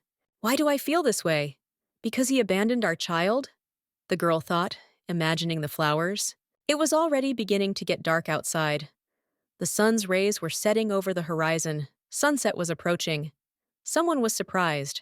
It was Muriel, who barely narrowed her green eyes, looking back to where the other maids were. Behind him stood a blonde who was already blushing very hard. "You look terrible," the maid said. "I'm just tired," the blue-eyed girl snapped, but Muriel asked again, "Maybe you can rest?" They stood nearby. "No, I'm fine," the girl insisted. But then, suddenly, her legs began to tremble as if they were becoming weak. "Are you okay, Lynn?" Muriel asked, and the blonde just sighed heavily. Elizabeth noticed this. Milady rose from her seat and then asked the maids nearby, "What's all the commotion?" The girls helped Lynn up. "Lynn doesn't look well," the brunette said, looking at the girl who could barely open her eyes. "She was sweating a lot." The other maid answered, "She has been sick for the last few days." Elizabeth began to bite her lips in displeasure in response. Milady said, "Should she constantly cause me trouble? Muriel, take her to the doctor." She agreed. "At the time, I just thought I had caught a cold from the cold morning air." The blonde remembered. "Thank you for coming with me," the blonde said, and Muriel answered, "Don't worry, I'm glad to take a break." "Are you sure you want to go alone?" the maid asked the blonde, but she said again, "It's okay, I can handle it." And then, a few moments later, the doctor told her, "Congratulations." The girl did not understand and asked again, "Sorry?" The man barely stroked his chin and thick mustache, and then said to the girl, "After conducting several examinations, I can say with confidence that you are pregnant," the doctor said, and the girl froze. She was absolutely terrified. And then the carriage headed back. It was a bright, sunny day. The horses quickly ran towards the duchy. The girl sat inside the carriage, looking anxiously out the window. She barely touched her stomach. At the same time, Muriel looked worriedly at her friend, her green eyes wide open. "Lynn, are you okay? You look so serious." "What did the doctor say?" she asked, and the girl answered, "Cold." Muriel tried to calm her friend down by saying, "So here's the thing. Hope you get better soon." Lynn smiled. The doctor kept saying, "You are in the early stages of pregnancy. Be careful and try to eat a balanced diet." And then the man asked in bewilderment, "Why did you come alone?" "Where is your husband?" Lynn replied. "He's at work. It's not good to come alone. Next time, bring your husband." The doctor kept repeating it, and she was thinking, "I am not doing this of my own free will." She clutched her stomach and thought again, "I wonder when everything will become noticeable. Gentleman will probably notice right away. He sees my body every night," Lynn thought, and then remembered his cold words. "Doesn't need bastards." And then the girl froze, straightening up. She felt as if all the air had been knocked out of her lungs. She pursed her lips. "I've been alone since my mother died. This child will allow me to have a family," the girl thought, remembering her mother. "I have no doubt that they will take the child as soon as he is born," the blonde reasoned, imagining the palm of a child. "I will do everything I can to protect my child," the girl decided, pressing her hand to her chest. She frowned. And then, that same night, the girl came to the young master again. He asked awkwardly, "What did you say?" "I want something," Lynn kept saying, and Martin answered, "You never asked for anything. What is your wish?" "I want a small, shiny trinket," answered the girl. Her hair seemed to shine in the darkness of the night. "For example, like a necklace or a ring," the girl reasoned, barely rising from the bed. Martin listened to her. "You're acting strange. What came over you?" the brunette asked, barely smiling. He extended his hand to the blonde, and then the man spoke. "It's like you're leaving me soon." Martin stroked the blonde's cheek, and she froze. But then the girl closed her eyes. Holding Martin's hand, she said, "I like you, young master. I hope you never forgive me." "My belly started to grow, and my breasts got bigger," Lynn recalled. "The larger my womb became, the more often I kept my clothes on during lovemaking," she thought. "The young master showered me with small gifts," the girl recalled, holding various jewelry in her hands. "This should be more than enough," the blonde thought, looking through all the decorations on the bed. "I hope I can get good money for them when I sell them," the girl reasoned, looking at the stones. "So that my child does not suffer as a bastard," Lynn thought, imagining how the wrath of society would fall on him. "I need to save enough money for both of us," the girl reasoned, imagining a young lady with a child. "Until then, please stay healthy," the girl thought, putting her hands to her stomach. She closed her eyes. She turned her gaze to the open window and thought, "Very soon the time will come to leave this estate." Then, after a while, the girl put on her nightdress, slowly pulling on the fabric. The man asked her, Why don't you stay longer? You have a day off today, right? He hugged the pillow. I need to go to the city, the blonde answered, and the man asked again in bewilderment. For what? He rose from the bed. I don't feel well and will go to the doctor. Lin answered and he said, I'm with you. She spoke. Rumors will spread. Then take my carriage. I'll wait for you, Martin said. And then the girl turned around. Her hair was disheveled. The blue-eyed girl then smiled sweetly as she looked at the man in front of her. Her cheeks turned slightly red. Thank you, she said, and Martin thought about it. I wonder why Lynn smiles at me so much more often these days. But something seems wrong, the brunette thought. The next day, the girl hurriedly tied up a bag of jewelry. She put on modest clothes in which she was barely recognizable. The girl almost ran away. Lynn was already out of breath, breathing heavily, thinking, I will leave the Ereuput estate forever. She opened her eyes wide. I need to leave before anyone catches me, the girl thought, putting her palms to her small stomach. And then the girl accidentally bumped into a certain person with her shoulder, barely hitting him. The blonde was surprised. I beg your pardon, my lady, the blue-eyed girl said, bowing to a certain girl in front of her. Sorry, are you okay? The lady asked suddenly. She was very frightened, her blue eyes wide open. Lady Schufenheim? The blonde thought, looking at Elena. She said the same thing. I wondered who it could be. Sorry, my lady, I didn't run into you on purpose, Lynn exclaimed. Elena answered, Calm down, everything is fine. But then the girl with red hair froze, her yellow eyes wide open. She was very scared. Then, moments later, the blonde asked in confusion, looking at Elena, Milady! Her voice trembled and she stuttered. Why do you look so surprised? The blonde asked. But Milady could not move from sudden horror. Nothing. Take care of yourself, Elena said, looking away. And Lynn answered, Thank you, with your permission.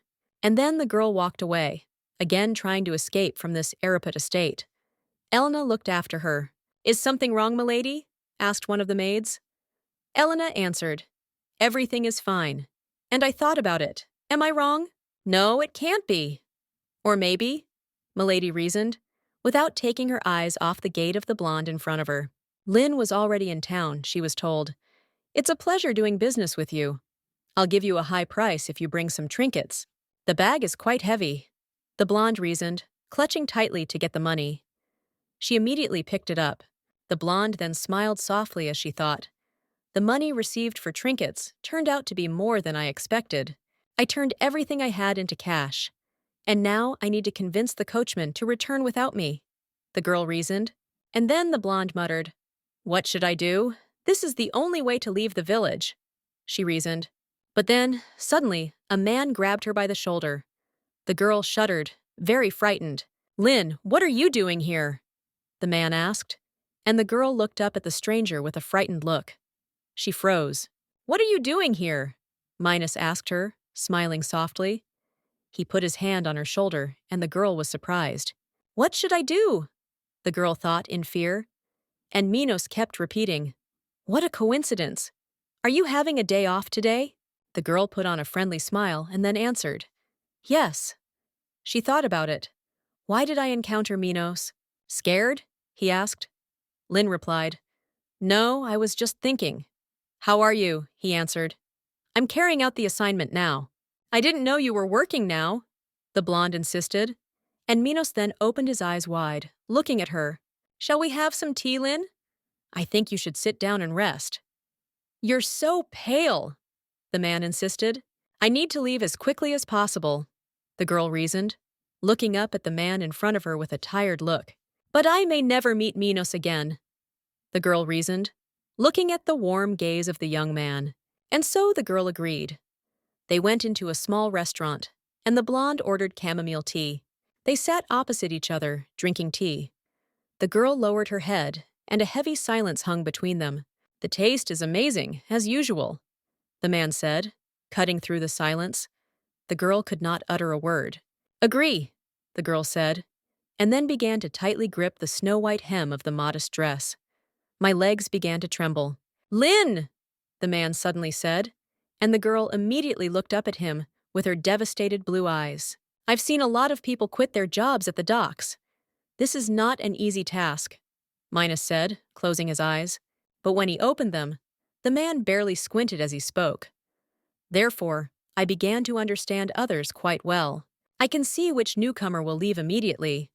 So why do I think you look like the type to run away? He asked. Never mind. Just a feeling and that's all, the man said, laughing awkwardly. He leaned back in his chair, and then the girl finally decided to tell the boy. Minos, there is one thing. The man barely tensed.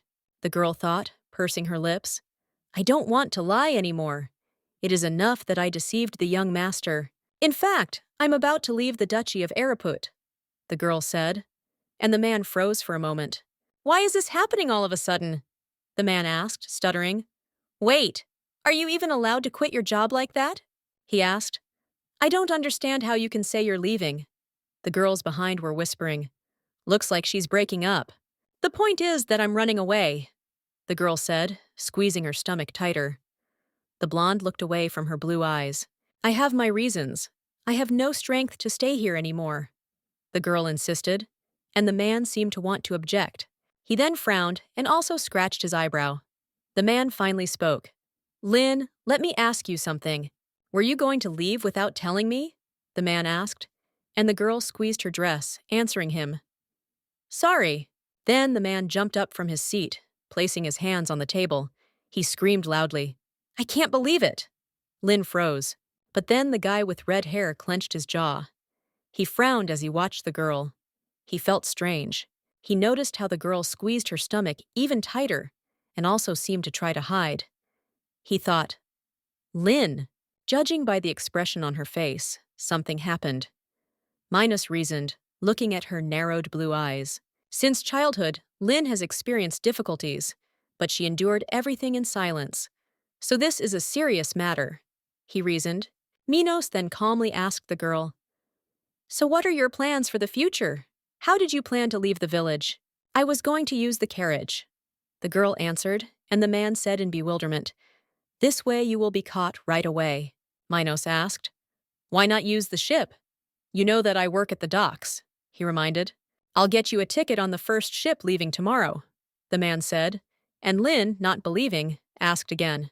But I have one condition, the man said, gently placing his hand on the girl's shoulder.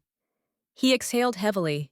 The guy then smiled warmly as he said, Promise to write when you get settled.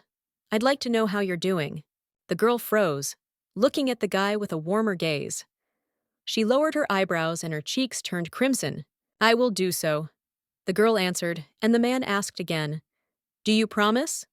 The blonde finally said, shifting her gaze. Yes.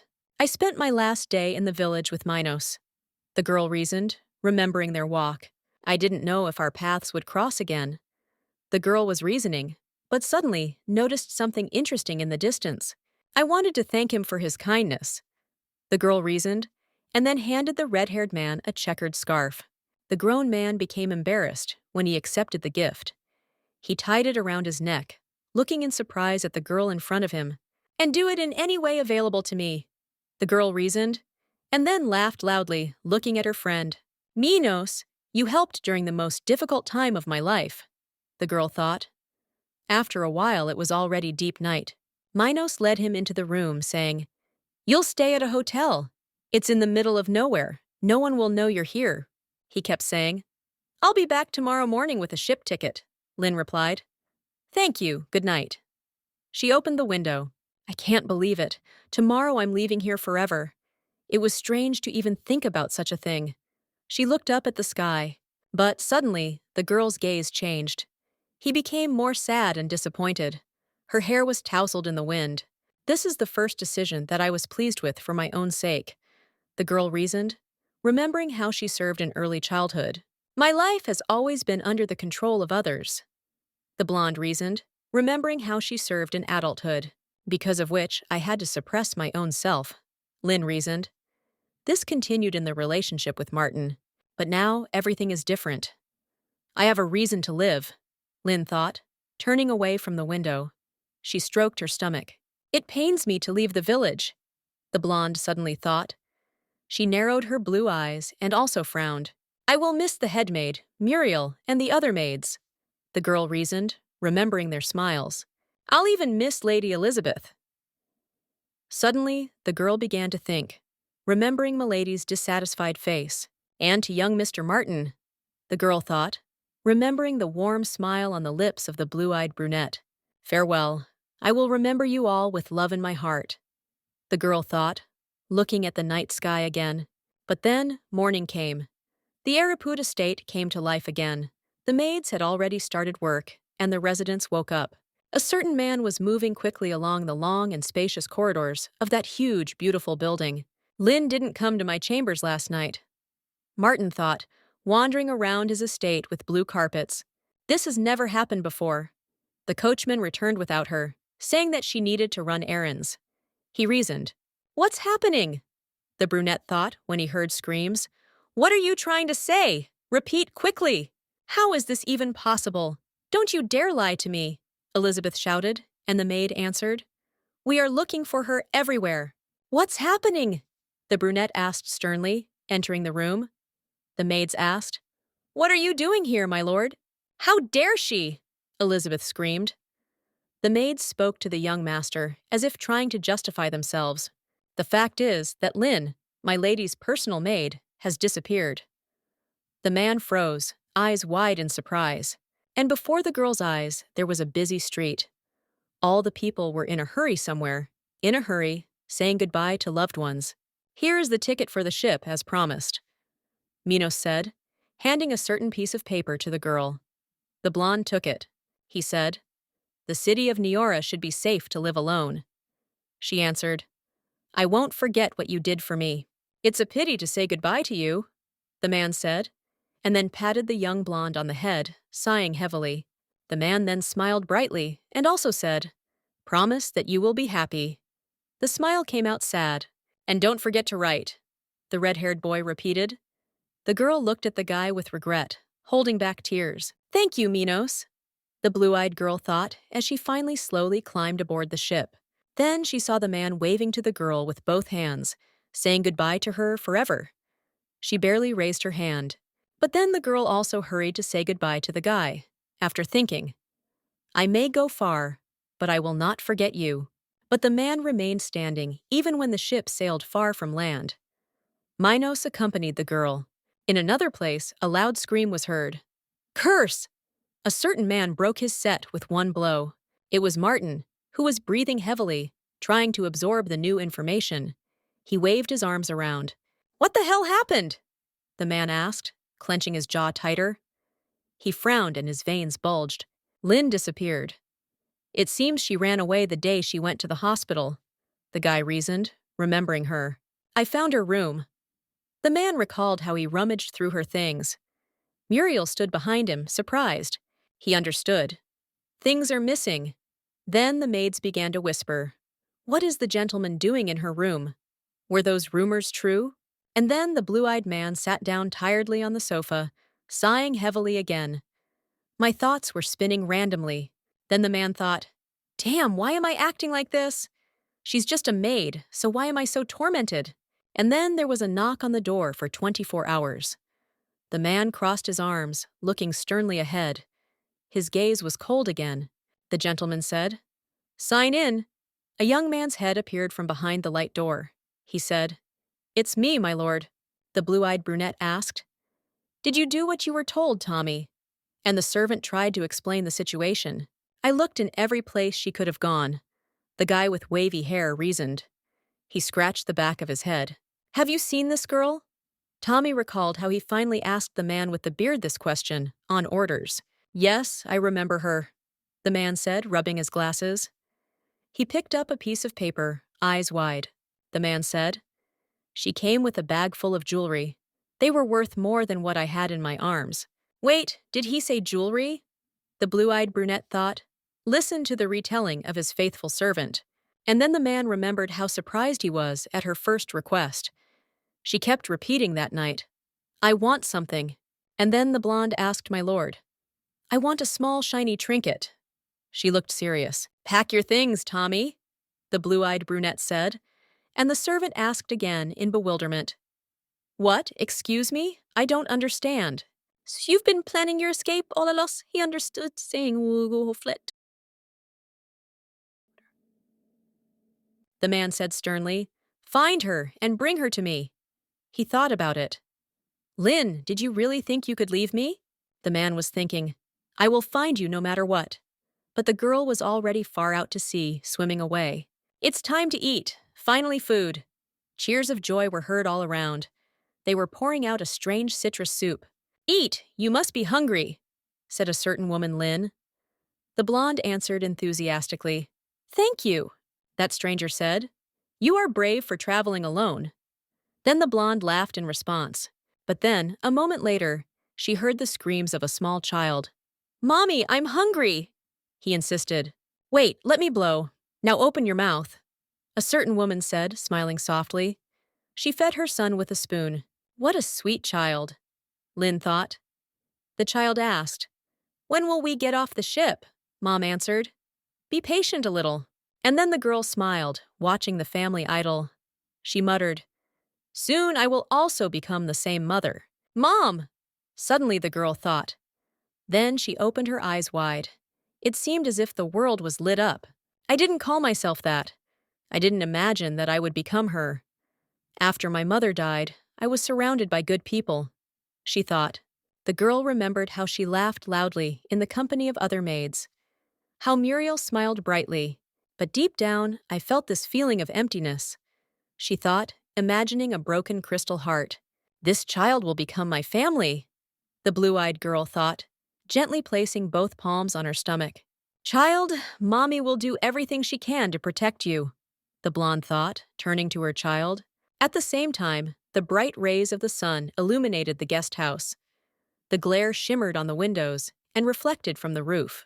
Thank you for coming so far, Your Grace, a certain man spoke, taking off his black cape.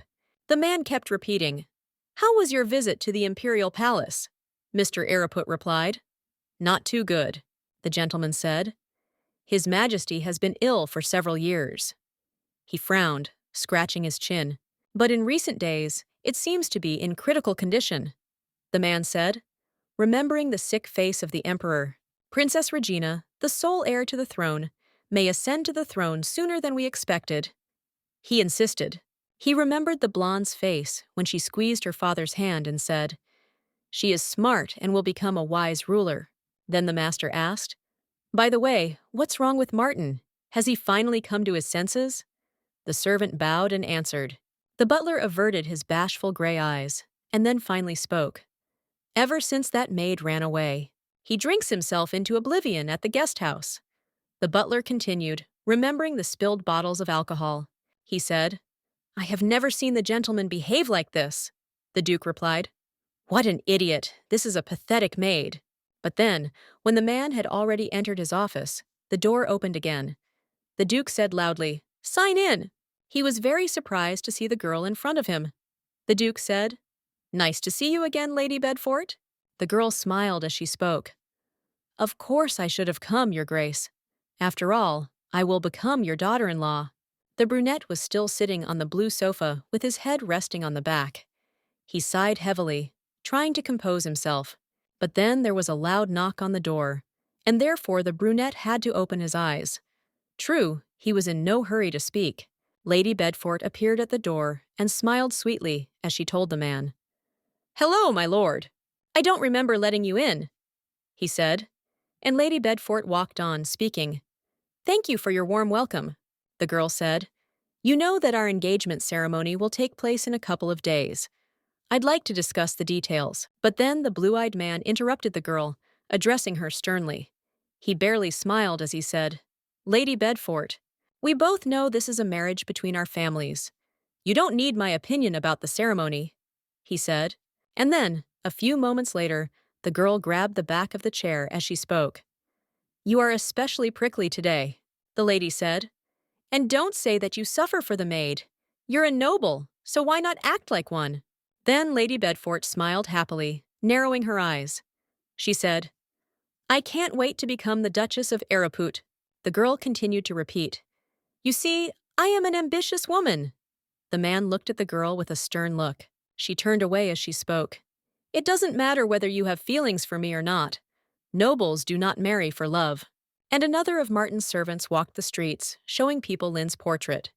He asked, "Have you seen this woman?" People kept saying, "Did such a girl really live in our village? If so, I would ask her out." "I staked her!" one man shouted, and another asked, "What? Are you looking for a fight?" Tommy walked away awkwardly. Failure again. The man thought, straightening his hat. He also thought about it. Several days have passed since Lin went missing. We weren't very close. I remembered listening to how the girl came up to him and treated him with various foods. She was the girl who went out of her way to make sure I got more food. Why is she so kind? He thought, and I knew that the young master called her to the guest house every night. The guy remembered how he saw her at the door. During the day, she is haunted by my lady, and at night by her master. I feel so sorry for her, the guy thought, looking out from behind the tree. On the instructions of the young master, Tommy visited absolutely all the local residents. I showed them her portrait and asked, "What? Are you looking for a girl?" A group of young guys once asked him. Tommy felt awkward. They said, "A woman will not travel alone." But there is a hotel serving travelers next to the port. Finally, having reached the indicated place, the man's legs were trembling from fatigue. He was breathing heavily and could barely stand still. "Why is this hotel so deep in the forest?" the man shouted loudly, finally coming closer to the small house. And this was noticed by a young boy, who in surprise turned his gaze to Tommy, who spoke again. "I'm dying." "Are you alone, sir?" the boy asked, running closer to the tired servant. He asked him in bewilderment, and then the young man grabbed the man's bag and then screamed, "Mom, we have a guest!" He tried to snatch the bag. The man asked, "What are you doing with my bag?"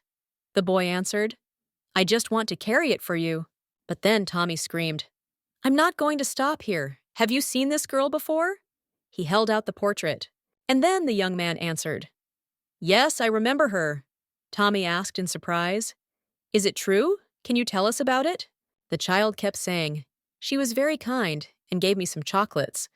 But apparently she was sick, and so she went to the doctor." Then Tommy decided to go to the doctor too. That old man rubbed his chin as he said, "I remember this patient. She came to me because she was pregnant," the doctor said calmly. Tommy's eyes widened, and the doctor asked, "Are you her husband?" And Tommy was just thinking about everything, answering, "Of course not. With your permission." "Jesus Christ, Lynn is pregnant?" the man thought, looking at the portrait of a young blonde. And then the man grabbed his head, muttering quietly, "My lord will be furious when I tell him about this." He raised the portrait higher, trying to hide the despair on his face. He thought, "I am sure that the father is the young master." "What should I do?" the man suddenly shouted, looking at the sunset in the distance. The trees rustled under the pressure of the wind, and then, snow-white, silver hair seemed to appear in front of the young master. They were always beautiful. "Young master," the girl whispered, hugging the brunette with blue eyes. Drops rolled down the man's face. They lay in the lake, and flowers bloomed around them. The man lay on the girl's lap, and she hugged him, looking at his cheek. Then the blue-eyed girl smiled softly. She barely narrowed her eyes, looking at her abandoned lover. "Lynn, are you back?" Martin asked, as if in disbelief. After a few moments, he decided to extend his hand to her. But as soon as he touched her, the girl disappeared into thin air. She literally crumbled into particles before his eyes. Seeing this, the man was very frightened, his blue eyes wide open. He tried to back away, brushing his hair away. But the man woke up. He lay in the bathtub, breathing heavily. The man then took a couple of deep breaths, trying to calm down. The man extended his hand, thoughtful. 5 days have passed since Lynn left the estate. He remembered. He thought. She was always there, just to lend a hand. I can't accept that she lied and left me. Then the saddened man closed his eyes and rubbed them with his important palms. His hair fell into his face and got in the way. However, while part of me wants to punish her for leaving, another part of me just misses her. Martin thought. "Hello, my lord," the girl said as she entered the guest house after a while. The sun was already at its zenith. Then the sounds of splashing water were heard. Some person decided to pour tea. There were white mugs in front of them. Lady Bedford said, "This is your first visit to our estate. I have prepared the best tea we have." Martin sat opposite, and the girl spoke again. "This is Inuhaka from Tarazan. Do you like it?" he answered. "Exquisite." The girl smiled and then asked, "Would you like to join us for lunch? Fresh venison will be served." The man then put the tea back, saying, "It's not worth it. It won't take much time." His voice became more distant. The girl looked up at the man in front of her, with a puzzled look, awkwardly asking, "What do you mean, my lord?" The man said, "Lady Bedford, I'm here to break off our engagement." The girl was frightened, her eyes wide open. "My lord, I don't understand you." The lady answered, looking at the guy in bewilderment. He said, "Let's pretend it didn't exist." The man stood up and said, "You can tell me it's my fault." The lady asked, "Why did you change your mind?" Martin asked. "Do I need to tell you the reason?" she said, spreading her arms. "How careless." Marriage is arranged by families. The maids behind began to whisper, and the lady continued to repeat, "You cannot refuse marriage at will. Let's start with the fact that I did not give consent." The man suddenly answered, and the girl began to bite her lips out of anger. "I have no desire to break off the engagement. I'll pretend this conversation never happened," the lady said as she walked away from him. "It would be better for you too, my lady, to cancel the ceremony," the man said, throwing a piece of paper at her feet. "What is it?" the girl suddenly screamed. She was already too nervous, her eyes wide open. "As I see, you have long been in a love affair with your groom Troms," the man said, looking at the piece of paper. Martin then added, "Who, if not you, knows how immoral it is to lose your virginity before marriage?" The girl screamed, "Are you trying to blackmail me? He didn't do anything wrong." The guy froze in place. "That is why I ask you to blame me for breaking the engagement," the man said. The girl clenched her fists in response. "Are you really doing this because of your ridiculous maid?" Lady Bedford asked, looking at the guy indifferently. Then the man shook his head, closing his blue eyes. "This is true," he said thoughtfully, breaking the silence. "How stupid of you to break your peace because of a maid!" the girl exclaimed, her eyes running around the floor. "I must do everything to become the Duchess of Ereuput. Marriage will unite our minds." She understood. "I need to do this for the Bedford family," the girl thought, folding her hands together. She looked down. "I understand what you're getting at, my lady," the man said. The girl looked up at him with a surprised, confused look. He turned away from the girl, walking away, saying, "But I believe that we have the power to choose our own destiny. And sometimes you need to face your fears," the young man said. Hearing this, she opened her eyes wide. "Will you sacrifice your own happiness for the good of the Bedford family?" the man asked. The maids looked after him. A few days later, Lady Bedford changed her mind and ran away with a groom named Travis. He reasoned. "The engagement was called off," the man reasoned. "I can't believe it," a certain man said, holding his mug. The Duke said, "She eloped with a secret lover the night before her engagement." Martin said in surprise, "What are you saying? Are you okay?" "You knew each other?" the father asked. And Martin answered, "Everything is fine. I even went hunting. We will receive compensation for what happened." The Duke said, and Martin answered, "The rumors won't stop until we leave it at that." Then the guy said, "It appears the Bedford mine is almost exhausted. It's better to focus on the families connected to Regina." Then the man thought, "Martin has grown up. It seemed to me that he didn't think about such things." And he said, "There is such an option." But then the man, cutting through the silence, finally decided to ask, "There's something I want to ask, Martin. I heard that you are looking for a missing maid. Do you have feelings for this girl?" he asked, and Martin froze. "I'm not sure about this, father," Martin said. At that moment, he looked down, trying to collect his thoughts. "However," the man said thoughtfully, remembering the blonde's profile. "She rarely smiled and her hair flowed. But I can't get her out of my head," the guy reasoned. He still imagined her gentle, warm smile. The older man smiled faintly then, crossing his arms. He looked at his son warmly, falling silent for a second. "It's clear," the elderly man said thoughtfully, and then closed his eyes. He sighed heavily, removing the smile from his face.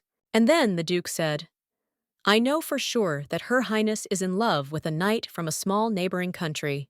He imagined how happy Regina was with him, saying, Social status no longer prevents you from marrying your loved one. Then he said, If you find her, let me know. I would like to meet her. Martin answered, Okay, father. All this time, young Milady stood behind the slightly open door. Martin said, I will do my best to find her. Elizabeth thought, What are they talking about? Want to accept a maid as the next Duchess of Ereuput? And then the girl remembered the day when she first brought the young blonde to them. I brought Lynn here. Then the brunette remembered the day when she stood up to Lynn at the party, and she had to apologize on her knees.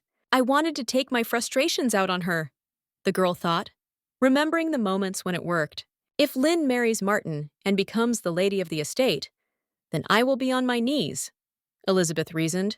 And then the brunette imagined the cold look of the blonde and a slight impudent smile on the lips of this girl. She will tell everyone how I treated her. She will take revenge, the girl was thinking. She bit her lips in anger. I can't let this happen. I need to do everything in my power, Elizabeth reasoned, abruptly closing her fan. And stop Lynn from returning. Elizabeth understood. Already at night, she met with a certain person, covering her face. Here is the promised advance, the blue-eyed girl said, holding out a large blue bag of coins. The man said, Thank you. The amount is much more than I expected, Elizabeth answered. If you succeed, I'll give you more. Then the man smiled excitedly, extending his hand to Milady. He asked, What do you want? Then he frowned. Nothing complicated, the girl said, handing the man a piece of paper with a portrait of a blonde. She barely smiled. Find this girl. You know her, right? This maid recently ran away, the brunette spoke. He answered, Of course.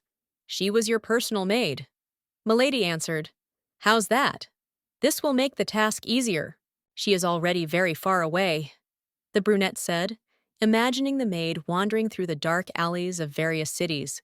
I want you to find her, the girl said thoughtfully, imagining how a man would swing a knife at her. Then the blue-eyed blonde would have been scared, opening her blue eyes wide and turning around, and end it with her. And as proof, bring me her eyes and locks of hair, the brunette said, smiling. The dark night has already arrived. There was a whole crowd near the bed, and a certain blonde was kneeling. My beloved daughter, Regina, the old man whispered, sighing heavily. His gaze has already gone blank. He had a small beard. The man kept repeating, Looks like my end is near.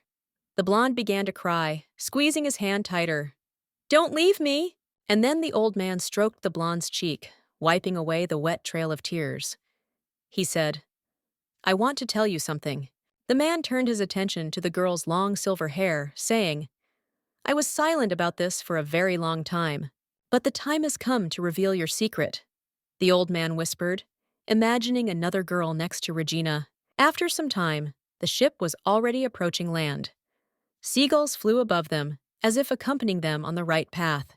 Lynn got out in a certain port town, began to wander between the houses, and looked at various buildings. The blonde then smiled and also rubbed her stomach, muttering under her breath, The weather is so nice here. I stayed in Niora for a couple of days. I always worked for others. I didn't know how calm it was to be free, she thought. Wait, she thought as she walked past the carts. The man screamed, Anyone heading to Pioro is asked to come forward. Hearing this, the girl froze in place for a moment. She turned her gaze to the stranger, looking interested. 1 ticket to Pioro, the girl said, holding out the check. The man extended his hand, answering the stranger. Greetings. I can't get up into the sling on my own because of my stomach. The blonde understood, stopping awkwardly. Noticing her embarrassment, a stranger approached her. He extended his hand to her, saying, Take your hand. It was a certain stern old woman who asked, Don't you see that people are standing because of you? Grab it. Her voice is cold, but her actions are imbued with warmth. The girl said, taking her grandmother's hand. Then she thanked him, and after a few moments, the cart finally moved forward. The wheels moved quickly at sunset. They rode between trees, the leaves of which had already turned yellow, and some had fallen off. Warm autumn has begun, They say that it takes a long time to get to Pioro, the blue-eyed girl thought as she took out a toy hare. The entire journey will take half a day, and we will have to drive through a dense forest. The girl thought while sewing on the hare's eye. The blonde understood. I need to settle down in a place where the young master cannot find me. And then she looked back. Somewhere far away, my unborn child is a bastard, but the blood of the Ereuput family flows through his veins. She thought, if the duchy finds out about the existence of the child, they will probably take my baby away. Lin thought as she imagined it. Then the blonde wouldn't even be able to touch the child. She would just be constantly reaching out. She understood that. I can't let this happen, the girl thought. Then the blonde suddenly straightened up and shook her head. Then the girl turned around, looking forward. The other girls also turned around. One of them smiled. Are we already in the forest? Lin thought, when she realized that they had already gone far from the port town, and there were trees ahead. But suddenly, the horses made strange sounds. The girl opened her eyes wide, trying to stay in place. What is this? One of the girls asked, and the other said the same. Why did the bandage stop? What kind of scream?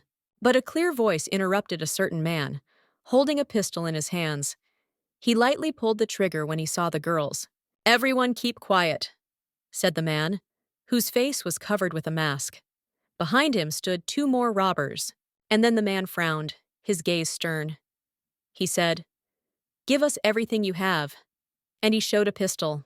If you want to live, the man repeated. But the girl froze in horror. She furrowed her snow-white eyebrows. And then, in another certain place, a candle burned brightly, illuminating the darkness of the night around. She was like a star. Regina stood near the closed doors. There was an imperial cape on her shoulders, and there were many candles on the floor. Your Majesty, young Mr. Ereuput has come to see you, the man behind him said, and Regina turned around. Hail, son of the Empire, the man said, bowing before the girl. She answered, Nice to see you. We have not met since your Majesty's coronation. He said, Regina answered. We were both busy. Regina said, I heard your engagement has been called off. I don't know the details, but I hope you feel better. Do you have anyone in mind? The girl asked, smiling playfully. She narrowed her blue eyes slyly. Smiling, the brunette answered. Unfortunately, no, Her Majesty said. I see, I was just being curious. However, I have some thoughts on my mind, Regina said, stopping in her tracks. Which ones? He asked. The girl scratched her chin, as if thinking, and said, Before his death, my father told me that I have a half-sister. Hearing this, the man opened his blue eyes wide. He was stunned for a moment, not even daring to move. If imperial blood flows in her veins, then her hair will be crown-colored. Silver, the girl said. Therefore, my first priority is to find my half-sister. The blonde kept repeating, and Martin asked, Can I help? There was a knock on the door. Tommy sat on the chair, raising his hands in fear. Martin screamed, Get ready to leave now, the guy said in confusion. I thought you would be gone longer, my lord. The brunette quickly approached the man. Need to find it immediately, the blue-eyed brunette thought. His face seemed to turn red. He said, I'll explain later. What a meeting. Martin Ereuput himself. The girl with red hair said, noticing her friend on the street. I'm in a bit of a hurry, Martin said, and the girl objected with displeasure. Is this how you greet a good friend? Get to the point. I told you I'm busy, he said. The girl's face was serious and stern. She pursed her lips. I heard you broke off your engagement because of the maid. Isn't her name Lin by any chance? The girl asked. The man was surprised. The girl then tilted her head as she said, I came across it the last time I visited Ereuput estate. Then the girl accidentally grabbed the maid by the wrist, hoping to calm her down. Elena recalled. She kept saying. She accidentally grabbed her wrist, and wasn't sure until she looked at her more closely. I won't beat around the bush, Martin, Elena said sternly. Her gaze immediately changed and became more stern. Are you the father of an unborn child? She said. And the man was stunned, his eyes wide open, he thought. Lin is pregnant? The man said. Repeat again. Are you saying Lin is pregnant? He stood opposite a stern girl.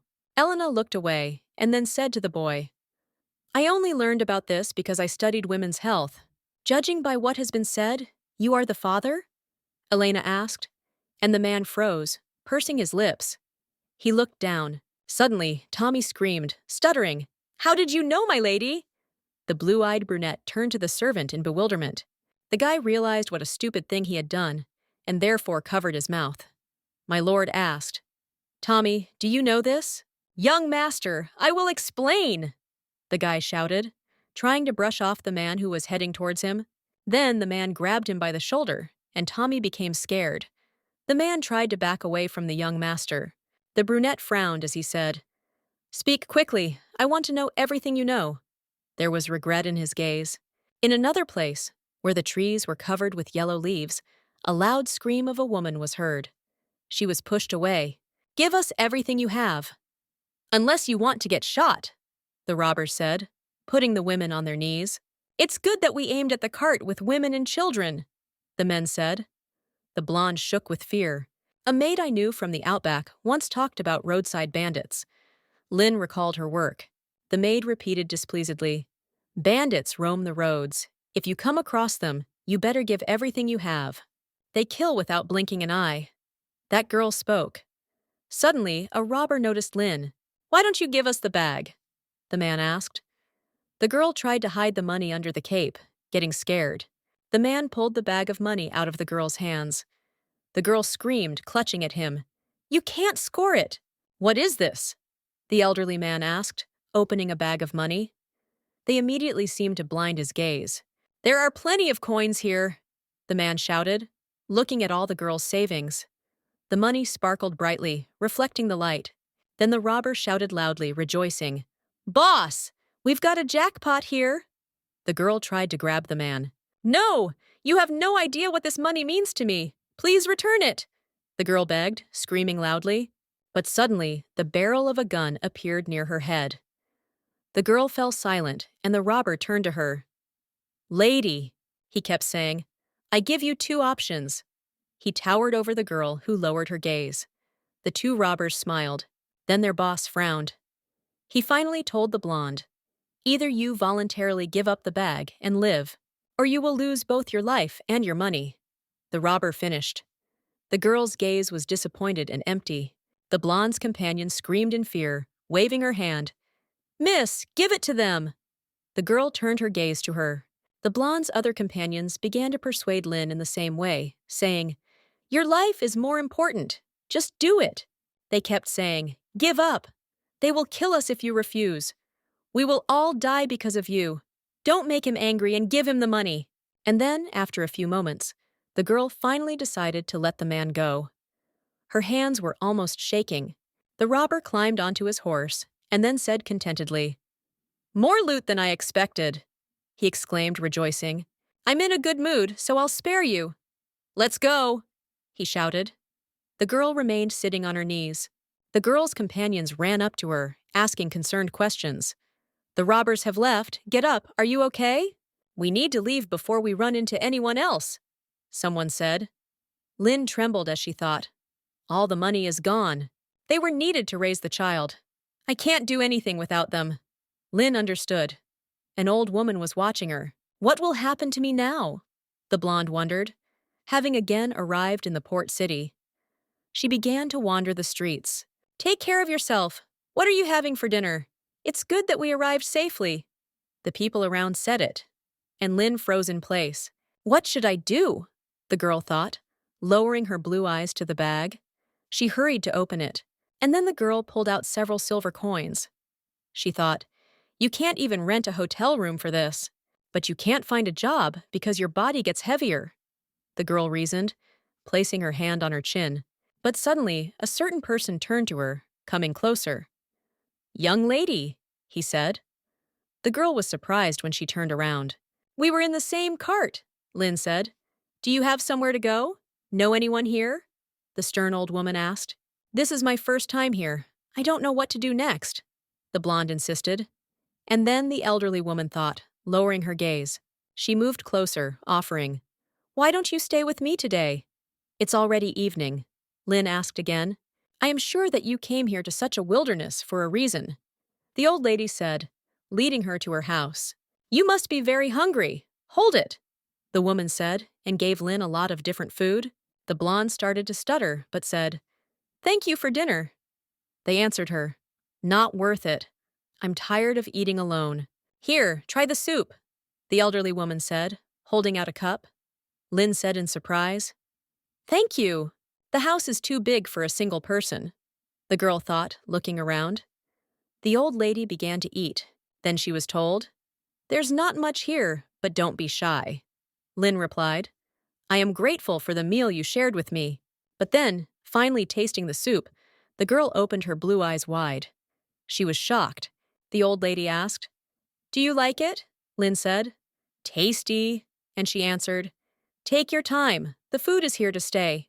Then the woman said, I know you've been through a lot, but you need to eat better and try to get back on your feet.